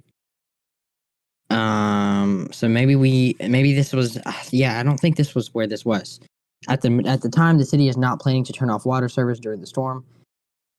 The city is not planning to turn off wastewater during the storm. They said they prepared their wastewater facilities plus infrastructure. They're asking reduce your use of water during the storm, and do not run dishwashers and laundry washers and dryers and things like that during that, and limit use to showers and toilets. That's coming from St. Petersburg officials. So what you're seeing on your screen right now, this is aircraft recon, or as you probably hear a lot. Like if you're watching the Weather Channel or local news, you're probably hearing hurricane hunters. What we're showing is recon, what we call it. So these numbers, this is the pressure. Earlier they found 978. Then they found 968. Recently they found 965. Of course, you can see the eye is pretty far north of that. So the hurricane hunters going back into that eye right now to investigate, see what the pressure is. They're also going into the strongest, probably the strong wind area. So we'll probably be able to see strength of the storm will be at the next advisory, like the drop zone and like surface level winds and flight level winds depending on where they're flying at. Yeah. But I just thought I should point that out. Quick update. We're gonna do a quick power outage check, real quick here. Again, this is coming from Ron DeSantis. And I'm quoting: "You are going to lose power if you are in the path of the storm. You should assume that is going to happen, and the goal is going to be rapid restoration of power." And again, that was coming from Ron DeSantis. So, Andrew, quick check. This is from Duke Energy. It looks like about 389 power outages in the Tampa Bay area, 312 of them in the Seminole County area, 15 in the Gulfport area. FPL is showing 35 in Sarasota County, 121 in Manatee County. Teco, 36 near Tampa outages. So there we go. We're going to continue to see those numbers rise, but that is as of 9 o'clock this evening. We should have all that updated on our screen right now, Jackson, if you want to check. Yeah, I guess it's probably about the same.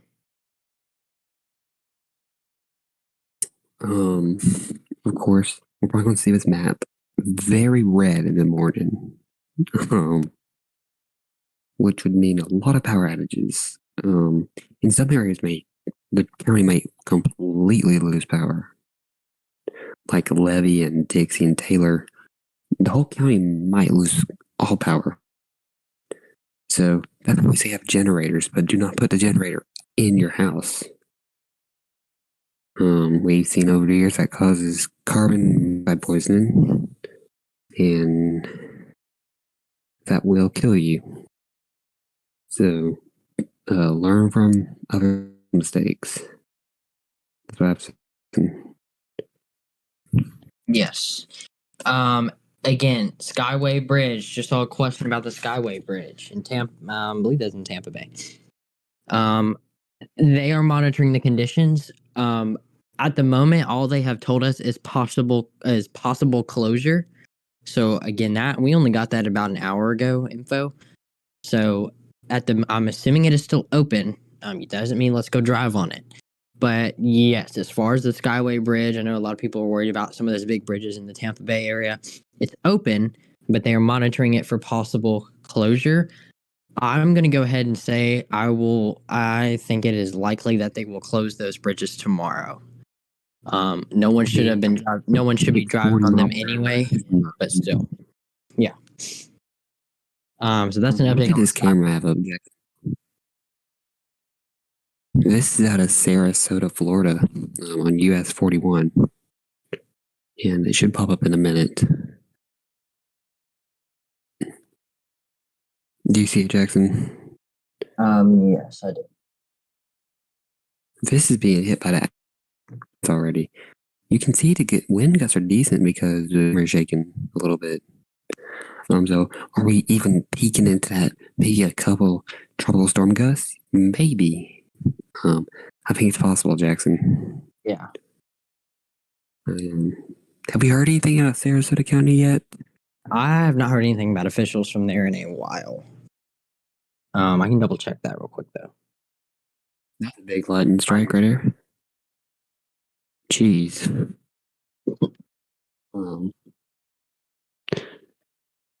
we have lightning in this storm, which means it is strengthening still.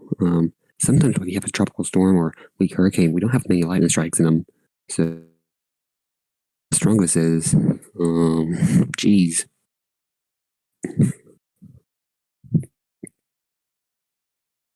I'm just kind of showing the strength of the storm already. I think the storm is still about 100 miles off coast of Tampa or Pinellas County, whatever you want to say.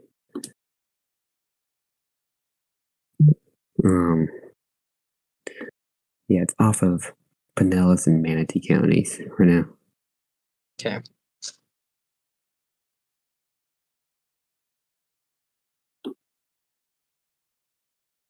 So, Jackson, what are we thinking Jacksonville tomorrow? Are they under any type of warning, Jackson? Jacksonville, I'm not sure. All right. I believe so. Let's see. They are under tropical storm warning. All right. You can see some far outer bands pushing in Jacksonville right now. Just some rain right now. Nothing serious. Definitely going to feel the impacts tomorrow. Watch out for that tornado threat too. It will be there, Jacksonville. So just watch it. All right, Jackson's going to get some water. So for right now, we've just been watching this storm get more and more organized last couple hours. It's getting impressive with this little eye you can see now on Tampa radar, and we're not that far off the coast. Probably 100 miles off the coast. It's not too far from the Clearwater, St. Pete Beach, Longboat Key, Siesta Key, those areas. But they're going to feel the impact right now. And we'll start in Tampa pretty soon. I just wanted to point that out.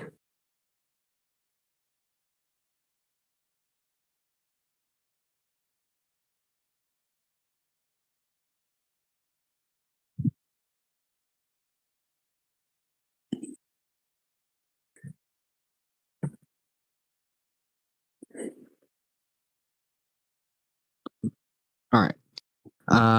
No, Andrew, I've not heard anything recent from Can you take Sarasota it for County. just a few minutes? Yeah, haven't heard anything recent from Sarasota County. That doesn't mean nothing's happening. I just haven't seen anything on here. Let's see. More than 300 Florida Highway Patrol who are on standby to escort FDOT equipment, linemen, and other resources into areas in need. It's coming from Ron DeSantis. Pushing out alerts, 700 team members positioned across the state, 400 pieces of heavy equipment ready to begin immediately clearing roads as soon as possible. I believe that would be FDOT handling those things. Let's see.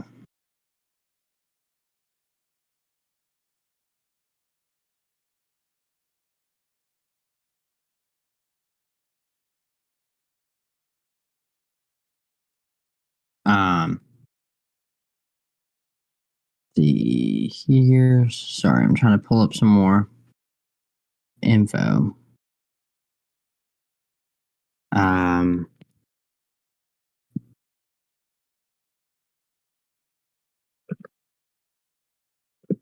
Okay.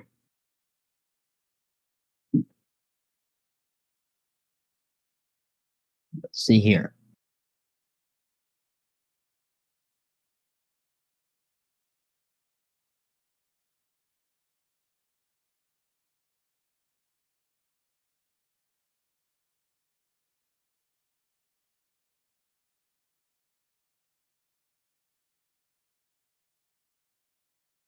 You saw something about the gas stations affected by contamination or something. I know FDCAS kind of said something about that. I do not know a whole lot about that. Gas contamination deal. Of course, I'm sorry if you're affected by that. I just don't really have a whole lot of info on that. Yeah, I just saw someone say something about that over here, but again, I don't really know a whole lot about that. But yeah, let's see.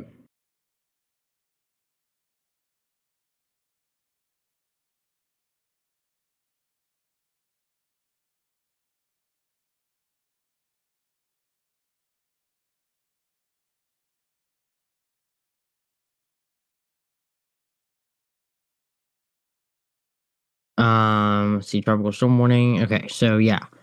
Confused the difference between a tropical storm warning and a hurricane warning. The main difference is the difference in the winds. Tropical or hurricane warnings will most likely have some stronger winds.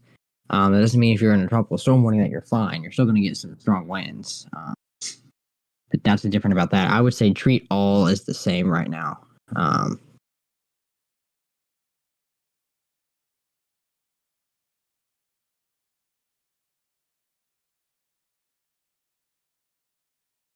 Again, this thing is nearing major hurricane status, and you're looking at it live on our live Doppler right now.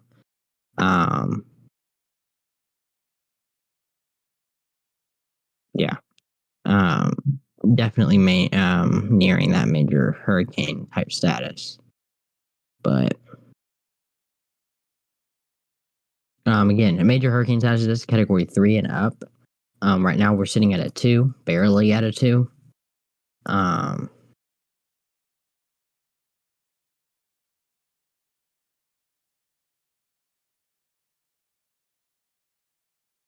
See.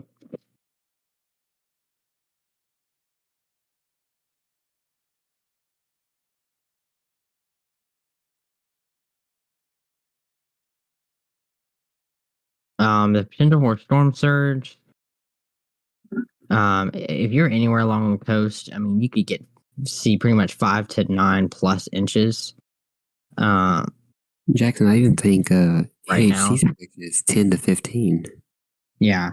Of course, 9 plus, that's just as far as our system goes, but I mean, that can mean anything above 9. So,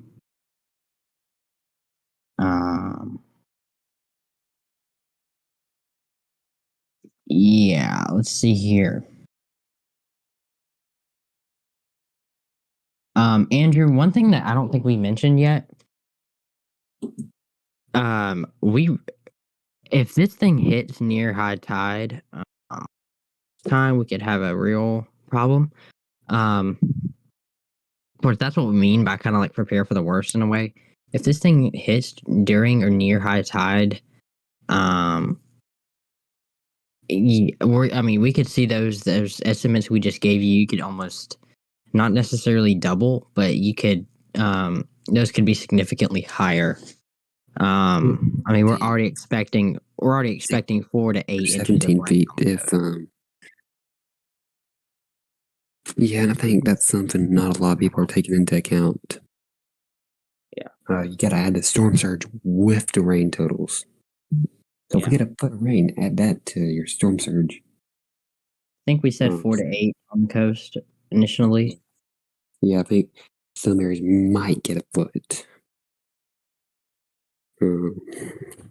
Of course, you can see where these outer bands are right now. We're having that training kind of flooding is very possible in those areas. Probably from Pinellas down to Charlotte County. Yeah. Pinellas County, I know that's a very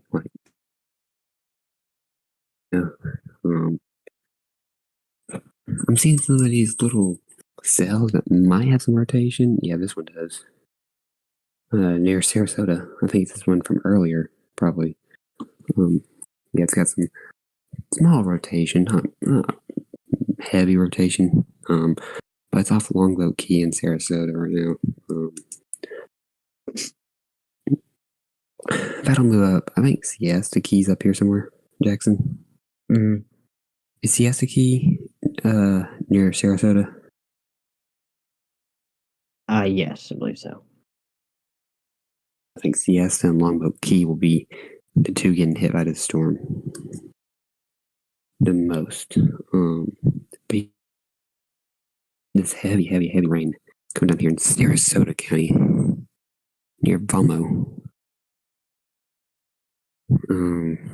That'll be the worst of that storm. May have some 30-mile-per-hour wind gusts in that.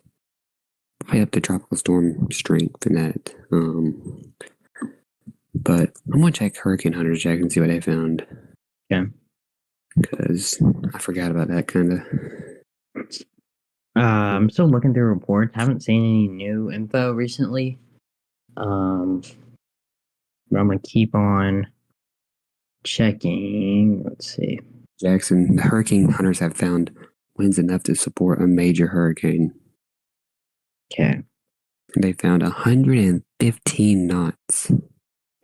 That's like 130 miles per hour, probably. 130, which would be Cat 4. They'll probably go a little bit under that. So it'll be strong, though. I did get some more information on those people. For the person asking about Skyway Bridge, they typically close that when winds hit 40 sustained. So again, tomorrow we'll expect that. But yes, 40 sustained, that's when they typically close that. I believe that's when FHP does go through that process. But yeah. Just wanted to give an update on that to whoever asked that. I think that's what Ron DeSantis was talking about earlier. Was 40 miles per hour. I believe it's 40 miles winds. New update. If you are in portions of Levy, Citrus, Hernando, those areas, you can get your get some local news stations down there on FM radio. I'll go ahead and read that off to you, actually. If you lose power, you tune into these following stations. If you want local weather alerts and news and things like that, the EAS alerts will come through.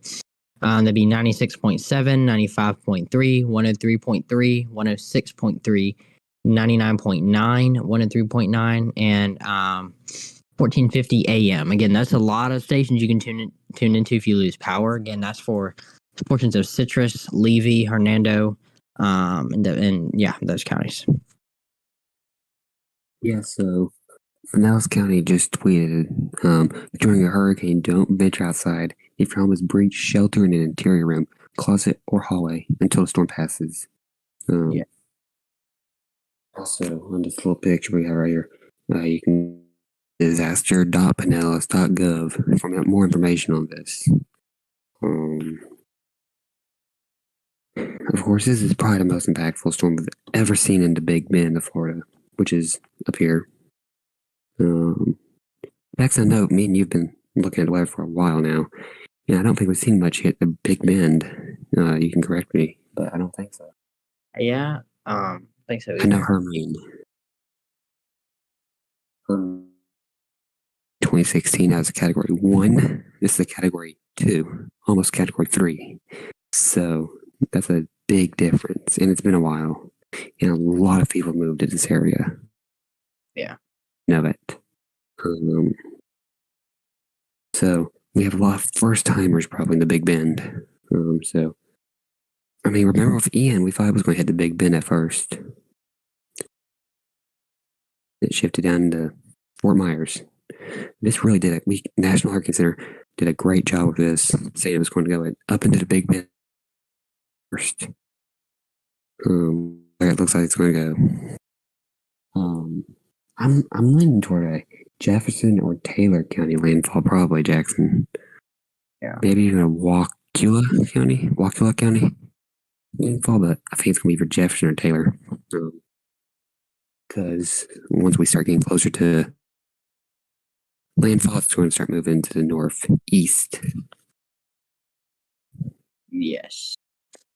Also, I know we reiterated this at the beginning of our stream. There are a lot more counties in Central Florida that have now been placed under those hurricane warnings. So again, if you have not seen already, if your county is in there, go ahead and double check. Maybe refresh your app or something, because there are many, I believe almost 20 counties added to that today. Of course, that's also at the bottom half of your screen. But yeah, we had a lot more counties get added to that. So.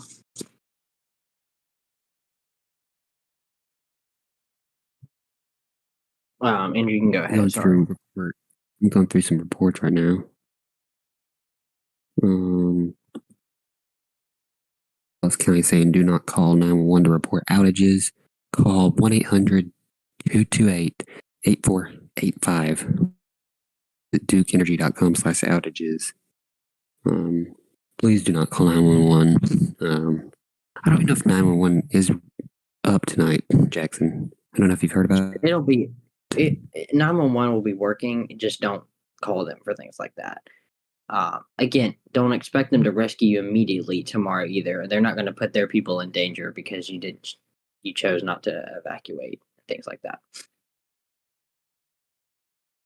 Yeah. Of course, that's kind of you think some people are probably like, that's a no-brainer, but some people don't think like that.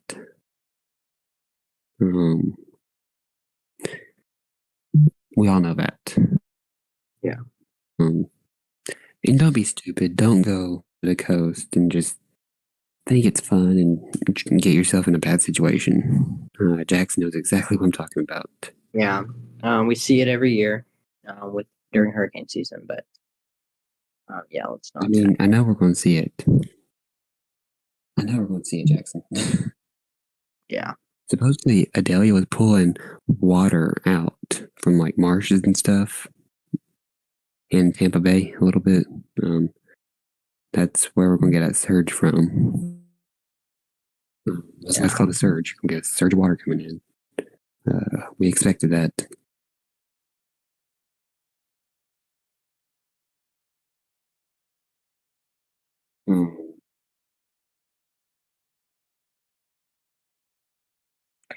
Yeah, let me refresh real quick and get you some more info.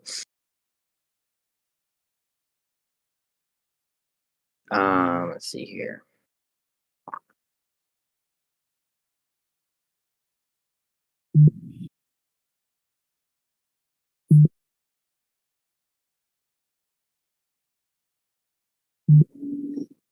Still do not have any new information. Andrew, is Orlando? Not Orlando. What airport did you say was closing? I gotta see at 9 Eastern, so they've been closed for about 42 minutes. Been closed? Okay, I didn't know what time. Okay, so yeah, that's closed.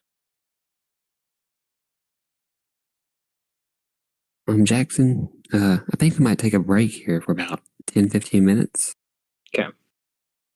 And then, of course, we'll leave the radar up like this. But we'll come back with y'all with the latest. We should have some more reports in by about 9 o'clock. So, yeah, back on about 9 o'clock or 10 o'clock Eastern.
All right, breaking news update. Hurricane Idalia has been upgraded with the winds to 110 miles an hour. That puts it at 1 mile per hour away from being a Category 3 major hurricane. Strengthening rather quickly. Hurricane hunters found 9 steam millibars and 100 mile per hour winds. So that is what happened. That news advisory came in about 2 minutes ago, Jackson. As we're back here doing coverage again. These rain bands, extreme far rain bands, have started moving into Bradenton's been getting hit pretty hard recently in Manatee County. St. Pete is getting hit pretty hard too now. If you see the outer eyewall, you can see the outer eyewall right here. Far left hand side of your screen. You should see that. Me and Jackson were kind of caught off advisory, not gonna lie. Because usually we just get an advisory every update.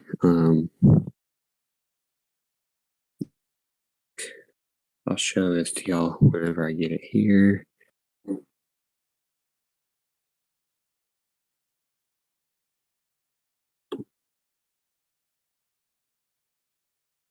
Just a second.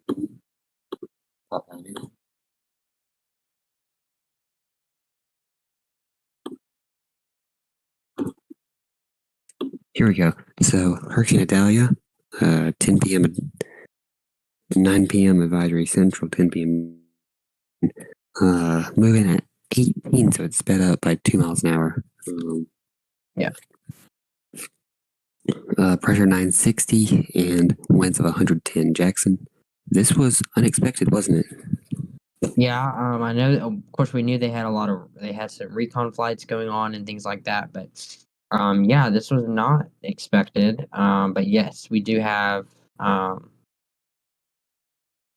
a special advisory that just got issued for Hurricane Idalia.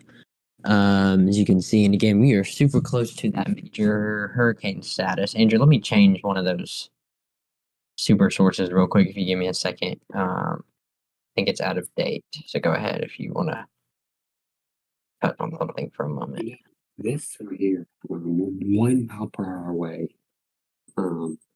Major hurricane status is 111. It's weird number I know, but usually those upgrade to 115. Usually go by 5 miles an hour. It's not still pouring the mile per hour. But yeah. Okay, there we go. All up to date. So all the information on the left-hand side of your screen is now correct. So there we go. Yeah, so what do you think, Jackson? This storm seems to be rapidly intensifying. What are you thinking right now? By landfall, I mean, couldn't we see a stronger storm than they've been thinking at this point? Possibly. Of course, it all kind of depends on. Of course, we'll continue to get updates until tomorrow, or until landfall, I should say.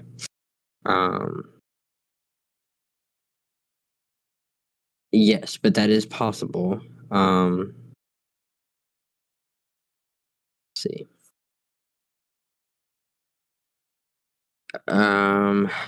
Not a whole lot has changed in this advisory as far as wording. Really, just the wind speeds and the pressure. Yeah. Oh, like you said, I believe you said this. Idalia has sped up a tiny bit. Now, I believe we're at 15 or we were at 15 or 16 last advisory. Now we're at 18. So it was 16. Now we've sped up a tiny bit. You can see I still expected to go northeast in a couple hours, probably. Right about midnight Eastern, I'd say. It start moving northeast. Probably, maybe. But right now it's north. And the hurricane hunter they can kind of determine the path of where it's going to take. Yeah. But Jackson, this was, like I said, unexpected. Still category 2, but I don't think we've seen today it not strengthen an advisory. Yeah, I believe every advisory we've had has strengthened a bit. So Yeah, because I remember when I woke up this morning it was 75. Then the next one was about 85. Then we were at 90. Then we were at 100. Then 105 and 110. That's one advisories I know now. Of course, we get another advisory at 11, but don't expect much to change, Jackson. yeah, I know we get a new cone. This is pretty much cone right here. The little 2 hurricane marker. It moved up a little bit. Same cone though. At 7 p.m. We only get 4 cones a day. Intermediates we don't get cone. Get intensity forecast. Yeah. So if anybody's been confused by that, that's why. Good thing to keep in mind: the tornado watch still remains in effect. We're still seeing some cells here. The eye is 11 miles west of Anna Maria. 1100 or 111 miles. I don't know what I said. Yeah. 111 miles west of Anna Maria at the moment. Yeah. And that's kind of near the Bradenton, Sarasota County area. Yeah, and right now it looks like it's really just moving north. Yeah, a little wobble every time now and then. Right now it's moving due north. So it shouldn't have any trouble getting major. I'm gonna check if Recon's going to begin. Yeah. Recon might be making another pass from north. Looks like, wow, Jackson. Mm-hmm. It's like Recon just went through the center again, and it found 958. So they're still going through. Potentially, yeah. Potentially 950s now. Man, this storm just does not stop strengthening. I mean, expected strength, it's got like 10, 10, 10, 9, 10 hours of water probably. I do want to point out, Jackson, that we do have the frame bands moving into like Franklin County and Valdosta, Georgia. Yeah. These rain bands. Seeing that too. Yeah. That's the very far north rain bands. We do have right now. Jackson, don't you think the goal should be that everybody just stays home anywhere? Yeah. I mean, if it's too late to go anywhere anyway, most places are closed. Especially in Florida. So, yeah. Yeah, I know Ron DeSantis. The time to evacuate is now if you haven't, but I think that time is kind of run out now. Yeah. Especially now it's dark. I wouldn't. Yeah, now it's a little too late. Especially if you're in Pinellas County, Manatee, and Sarasota.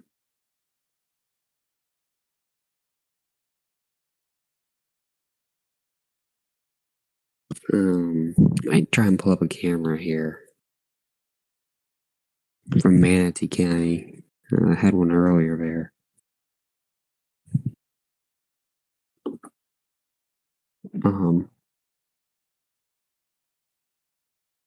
They made it as easy to get out of Florida as it could be.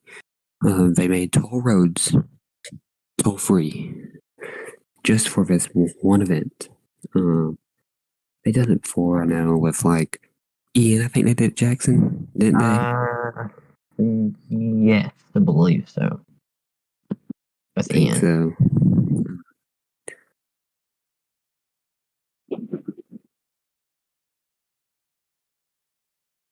Yeah. This is Manatee County. Where I'm pulling up. Might be down already. It's not good if we already have cameras down.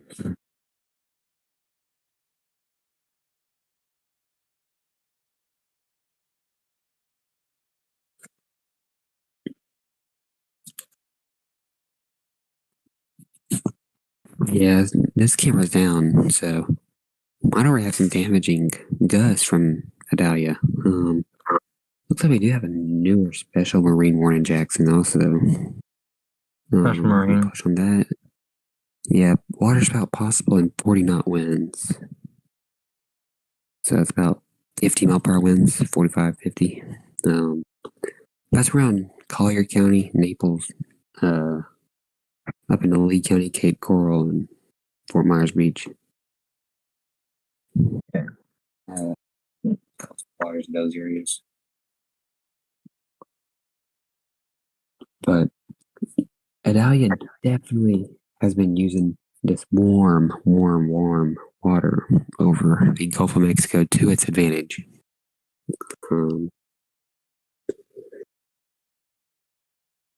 I think right now the water temps are about 88, 89, 90 in some of these areas. I think Dallas water might even be closer to the shore, so we will see what happens when Idalia gets up toward Dixie and Taylor counties, but could definitely rapidly strengthen right before landfall. And we expect landfall about 7, 8, 9 a.m. Eastern tomorrow in these areas, so about that time.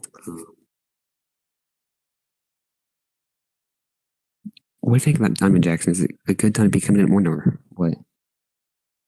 What'd you say? When? I said, don't you think it's better? Don't you think it's better for it to come in at morning than in the middle of the night where you can't see anything happening? Yes, of course. I mean, either situation's not ideal, but there's not really an ideal. Oh, I want it to happen at this time. But yes, rather morning than in the middle of the night when it's dark. Of course, it's going to be dark anyway. But yes, rather morning. Yeah, definitely. Yeah, that's what I was. Andrew, I'm gonna say something real quick because I just saw a comment about this. Someone had tweeted this to WTSP. And I'm not gonna name names, but there was a comment on one of their weather pages Twitter posts, Andrew. Just real quick, and I know Andrew and I have talked about this during Ian. I don't think we brought this up yet.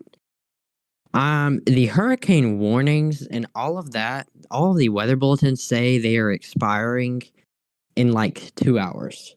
That is not the case. I know there's some systems right now saying that they are expiring at, I believe, like 1:15 or something. That is not the case. These are not expiring anytime soon. They don't have an expiration time. They're until further notice. So ignore that. Looks like a resident in somewhere. Let's see. Charlotte County has mentioned that, saying hurricane warnings are expiring at 1 a.m. ? No. So the hurricane warnings are not. Nothing is expiring at the moment. Only thing that has an expiration time right now is that tornado watch. So yeah, Andrew, just wanted to throw that out there. Just saw a comment about that. And I mentioned that earlier. I don't know if we said that on stream though. I just mentioned that earlier when me and you were talking. But yeah, also at the bottom of the screen, it probably says 1 a.m. or something. Also ignore all of that. Don't think after 1 a.m., it's all good because the storm's not even going to be there. But yeah, ignore that. Everything's until further notice. I'm sure your phones might say expiring in 2 hours or whatever. But yeah, just wanted to throw that out there because I did see a comment about that, and I meant to mention that earlier. That we do not have expiration times for these. That's good information. Yeah. And I know it says that at the bottom of the screen too. I just saw it. There's nothing we can do about that, but that's just a system thing. But again, yes. That is not an all clear. That is by all means not an all clear time at all. Yeah. The only thing that is expiring that has a set expiration time is the tornado watch, which will likely get extended anyway. So yeah, sorry. Go ahead. Yeah, so really nothing is expiring. No matter what will expire, but they put a new one out later on. That's why it says at 1:15 there'll be probably another one. You might get another notification, but yeah, these are not expiring. Yeah, tropical warning watches, hurricane warning watches. I think even hurricane local statements don't have expiration dates. None of them have expiration times. Again, I know at the bottom of the screen, I just saw that pop up. So I guess I know what they're talking about. Some systems are probably saying that. But yeah, again, we can't really change that at the bottom. That's a system deal. So yeah, just ignore. No expiration time. Don't take that as an all clear time because the storm won't even be there yet. Only place that might have a little bit of all clear would be possibly the Keys. But it could still get decently high waves. Yeah, if you're in the Keys, that doesn't mean venture out. You are under a tropical storm watch, or watch. Yeah, I believe it's a watch. Yeah, but yeah, you still got outer bands, possibly. Maybe outer bands. Yeah. I guess the tropical storm doors once or twice.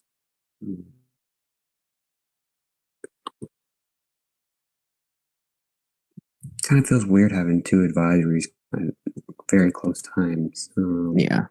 We should get this new advisory in 20 minutes or so, Jackson, probably. Hopefully. Yeah. I don't think anything's going to change. I haven't heard any new info. I haven't seen anything in the database yet. They keep flying through the center again. Just made a circle back through the center and they're flying 950 again. So, maybe upgrade this to major hurricane status at 10, 11. But 30% now. So, of course, 110, 111 is not going to change the impacts more than likely. Yes, I think right now is probably at major hurricane status. Barely, I guess.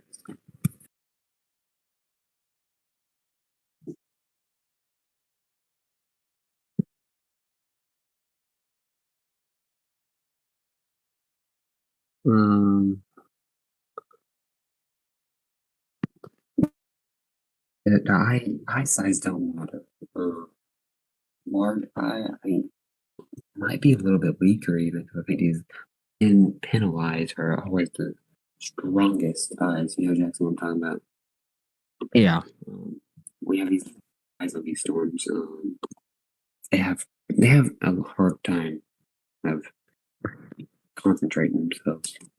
You know, Franklin's a good example. It has a massive eye right now. Idalia, it's got a small eye right now. Barely even an eye. I know it's a super typhoon. That's like probably about the size Idalia will have. Might not look exactly like that, but probably the same eye size. Right? But yeah, that size of that doesn't matter. Usually. Saw someone talking about that on Twitter. Just wanted to reiterate that.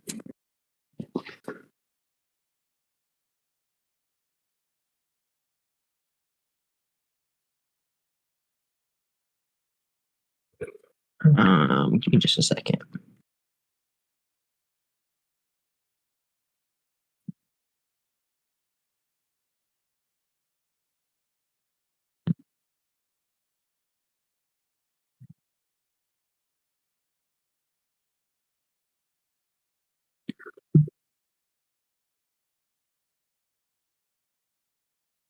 Yeah, I'm seeing video of storm surge already in Midnight Pass, Florida.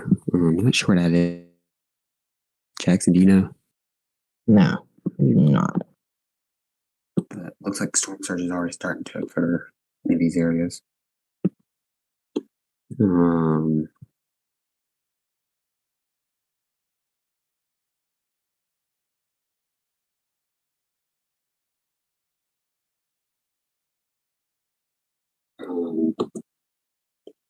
if you haven't seen, here's our storm surge. What we're expecting for storm surge. You probably have heard about it if you're in Florida right now. But 10 to 15 feet. That's catastrophic. Even up to Carolina coast, 1 to 3, 2 to 4, 2 to 4, 1 to 3. It's going to be pretty significant in parts of Carolinas. So I think we already have some evacuations in South Carolina and North Carolina. So I wanted to show this map off again. You can take a picture if you want to. I know some people might want it in the South Carolina, Georgia, and up here in the North Carolina coast. So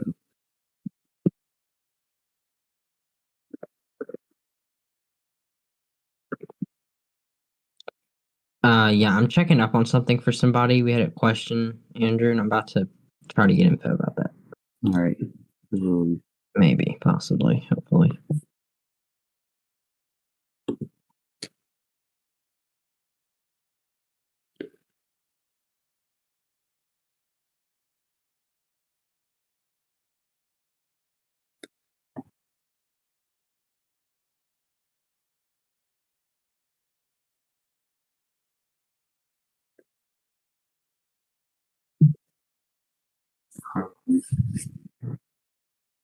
Looks like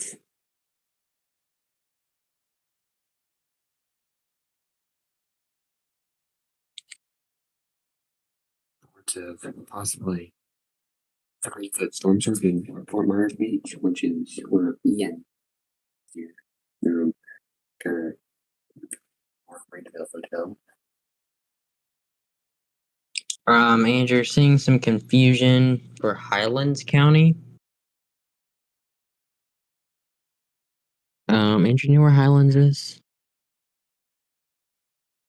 It's right here. It's in Toledo. I should see it. Okay, so I've heard some confusion about Highlands County regarding what tropical alert you're under, and I just checked our system. I'm not seeing any. There is a hurricane local statement, but I'm not seeing anything pop up. But again, that could be completely wrong. I know Highlands is more inland. I know they're in the tour, but or the TOA. I just don't. I don't really have an answer to that question.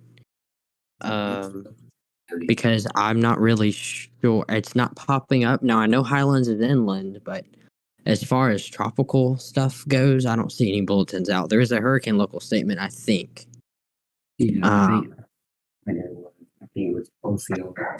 Apparently one station said there was a hurricane warning for Highlands. I have no idea. I'm not getting any information on Highlands County, but again, don't quote, that could be wrong. But anyways. Yeah. Highlands is next to Okeechobee, north of Glades, next to DeSoto and Hardy, so. Okay. Then they're probably under. I think they're just under hurricane local statement and this tornado watch. Since they're more inland, that's probably, yeah. Yeah.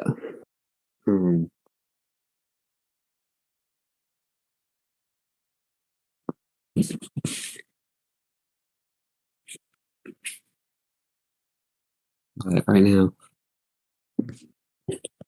this hurricane seems to continue to strengthen every time I keep checking recon or hurricane hunters.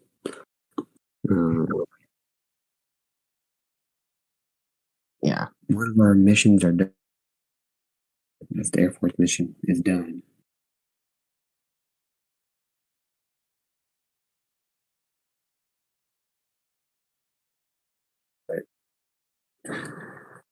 Looks like the hurricane hunters found 957 millibars in the center.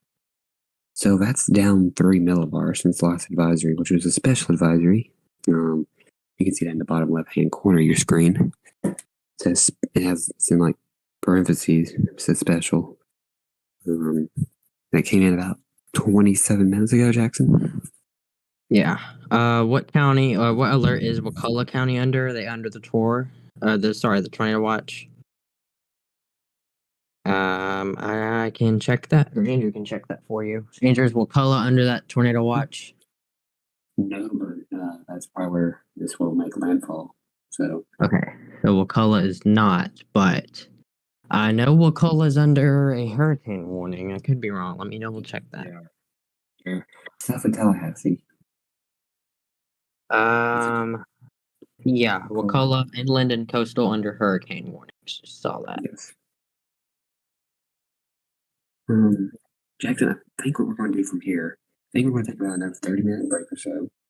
Until we get we'll come back on once we get our 11 p.m. advisory. And then we'll probably stay on for about another 30 minutes, and we'll probably check in and see what our plans are after that. So, yeah, we'll be back at next advisory. Yeah.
New advisories in now on Idalia. Still a Category 2 with 110 mile per hour winds, but now it's expected to become a Category 4 hurricane at landfall with 130 mile per hour sustained winds. This is getting real serious real quick. If you're in Taylor, Dixie, Waukeala, Jefferson, Lafayette, Levy counties, you really need to be on watch right now. I know these areas are being impacted right now as well, but these areas up here really, really, really need to be on high alert as Idalia makes a close approach.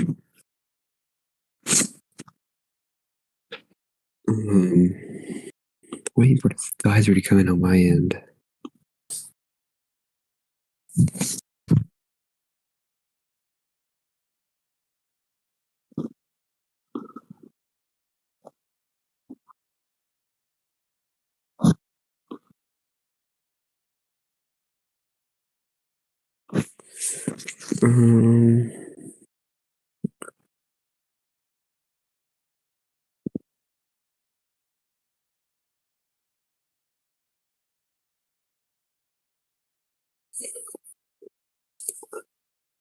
Still, our account's not tweeted that advisory out, but trust me, Category 4 at landfall is what the National Hurricane Center is saying now.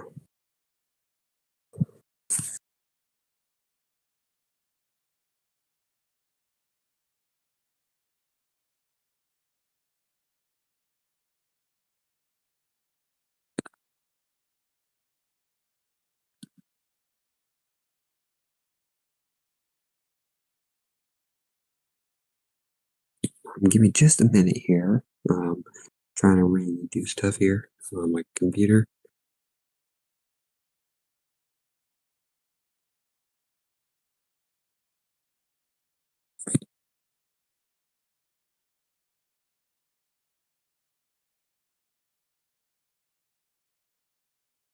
We should have Jackson Powell in here in a few minutes to help explain what's going on right now. It's a very strong hurricane right now. Category 2 still. 110 miles per hour, but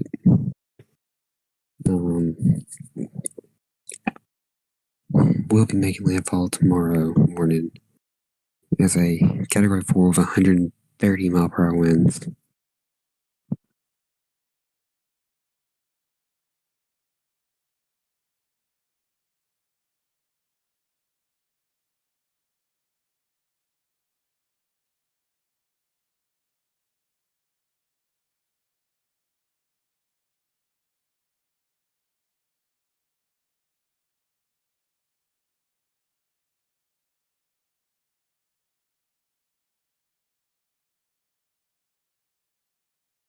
Do you think this makes landfall about 8 a.m.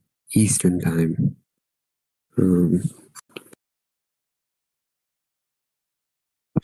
Which I think I agree with. Probably at 8 a.m.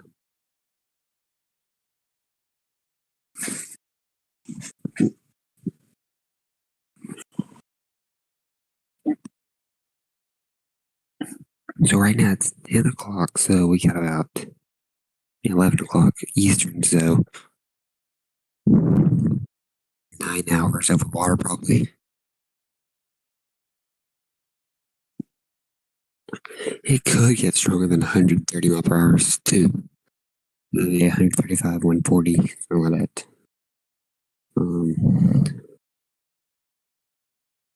We could see that happen as well.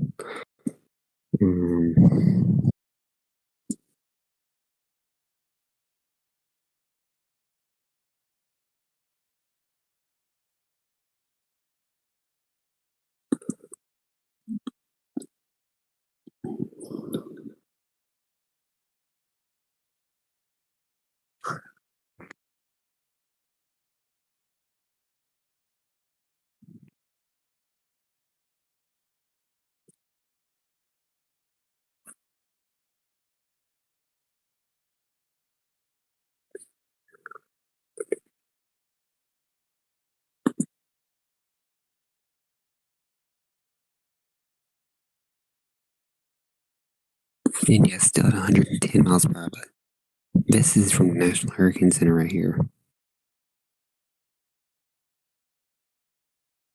You can see it curves back. So could this make another landfall in Florida sometime next week on the southeast coast? Potentially. We'll start talking about that possibility at a more better time.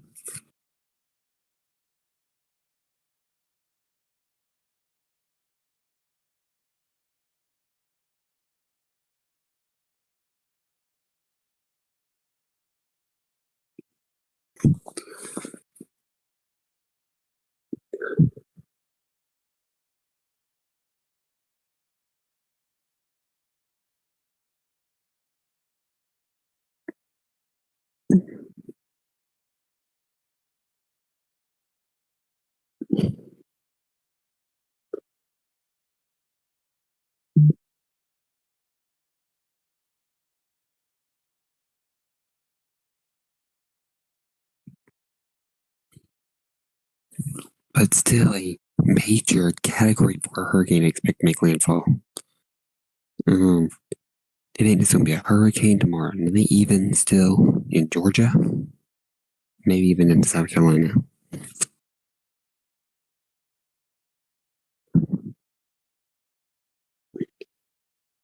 Tomorrow night at 8 p.m. Eastern Time, still expect to have 80 mile per hour winds and up to 100 mile per hour wind gusts. By Thursday, we should be doing about 60, 65 miles per hour. That would be early Thursday morning, about 8 a.m. So, good weekend from a hurricane on Wednesday night to a tropical storm on Thursday morning. And some storm surge is expected in South Carolina and Georgia as well. Maybe not as bad as Florida storm surge, but still pretty bad. Not too significant. That really though.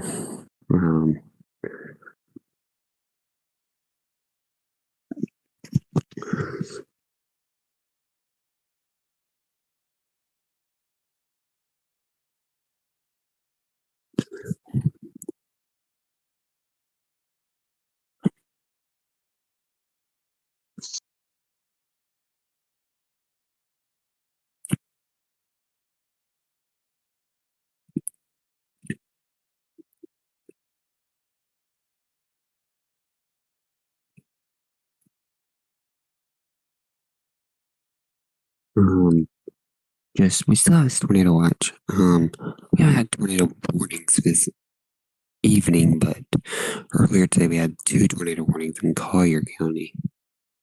Collier, you're not under this tornado watch. Goes from Lee to Taylor counties. But we probably will see that extended after 1 a.m. Just because of the conditions this is in. Probably we'll see that happen. I would expect.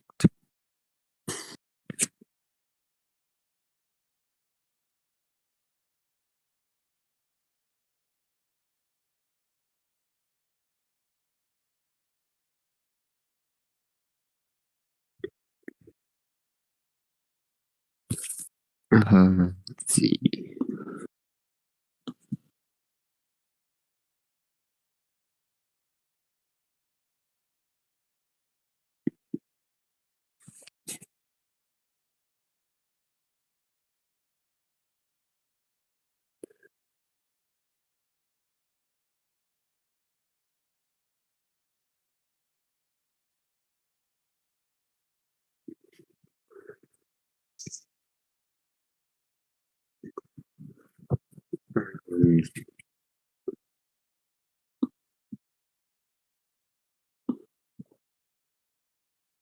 But we could have 50, 60 mile per hour winds in Sarasota counties. This next little beater man coming in.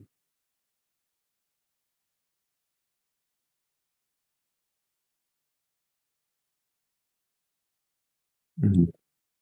But still a very extremely situation for any of these areas. I'm going to try and pull up a live camera. Give me just a second.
This camera right here is in Pinellas County. You can see the winds are pretty gusty.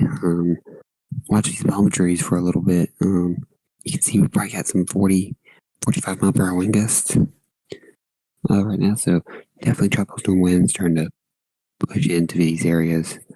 Maybe even some 50, 55 mile per hour wind gusts.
All right, back to radar, and we'll continue to do these updates throughout the night, but continue to watch for the storm.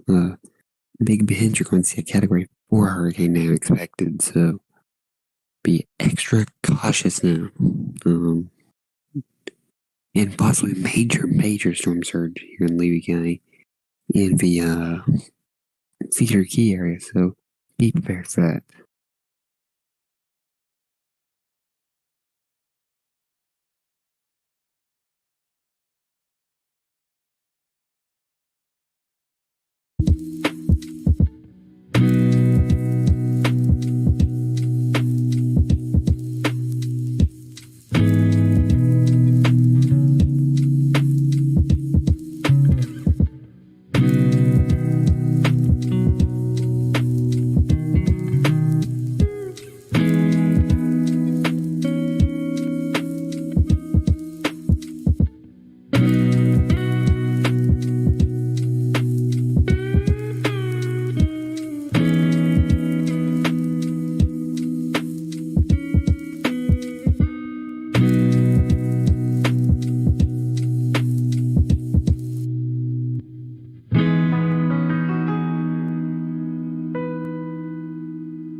But I think that right there was going to be our last update for tonight.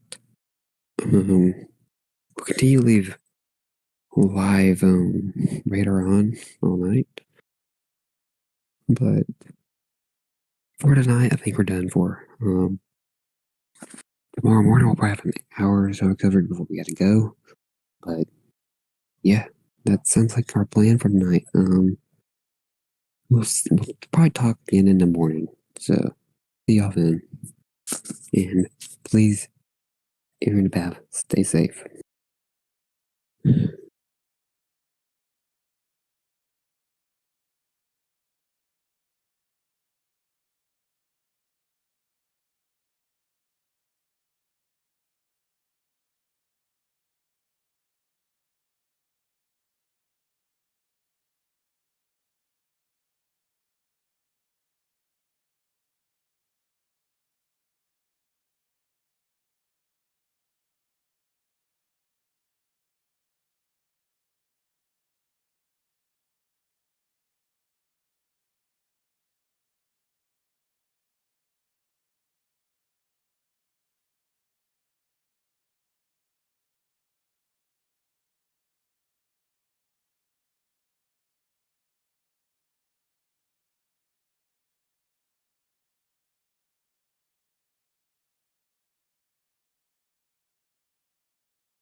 computers now have primary control of critical vehicle functions.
Hello and welcome to The Kroger Show. At Kroger, everyone wins when it comes to saving big. Because when you order online through the Kroger app, you get the same great prices, deals, and rewards on pickup or delivery that you do in-store with no hidden fees or markups. And now, shop today and get $15 off your first pickup or delivery order. So whether you're a delivery lover, picker-upper, or you shop in-store, you'll always save big at Kroger. Kroger, fresh for everyone.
All right.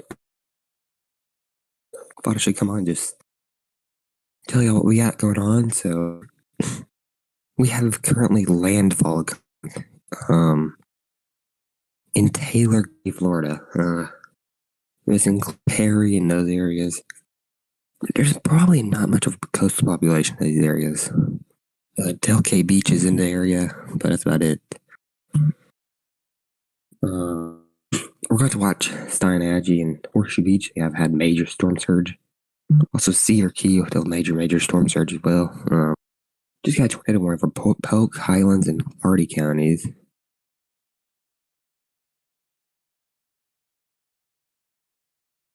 Coming down there.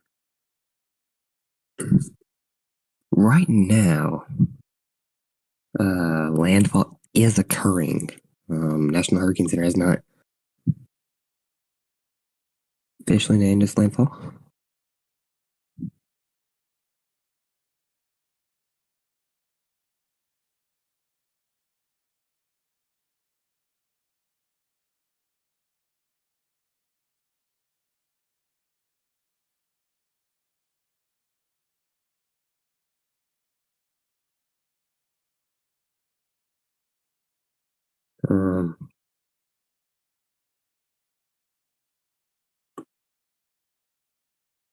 This right here is what it looks like right now in Pinellas County. You can see major wave action going on now. This is in Pinellas County. I think this is the bridge that goes back to Tampa, but still, 15-mile-per-hour wind gusts at is tropical storm force.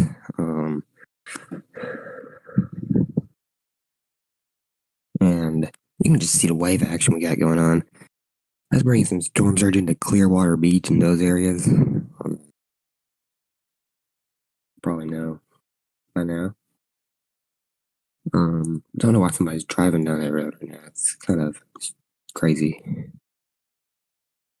But still, we have 50-mile-per-hour wind gusts in this area. Don't take it lightly.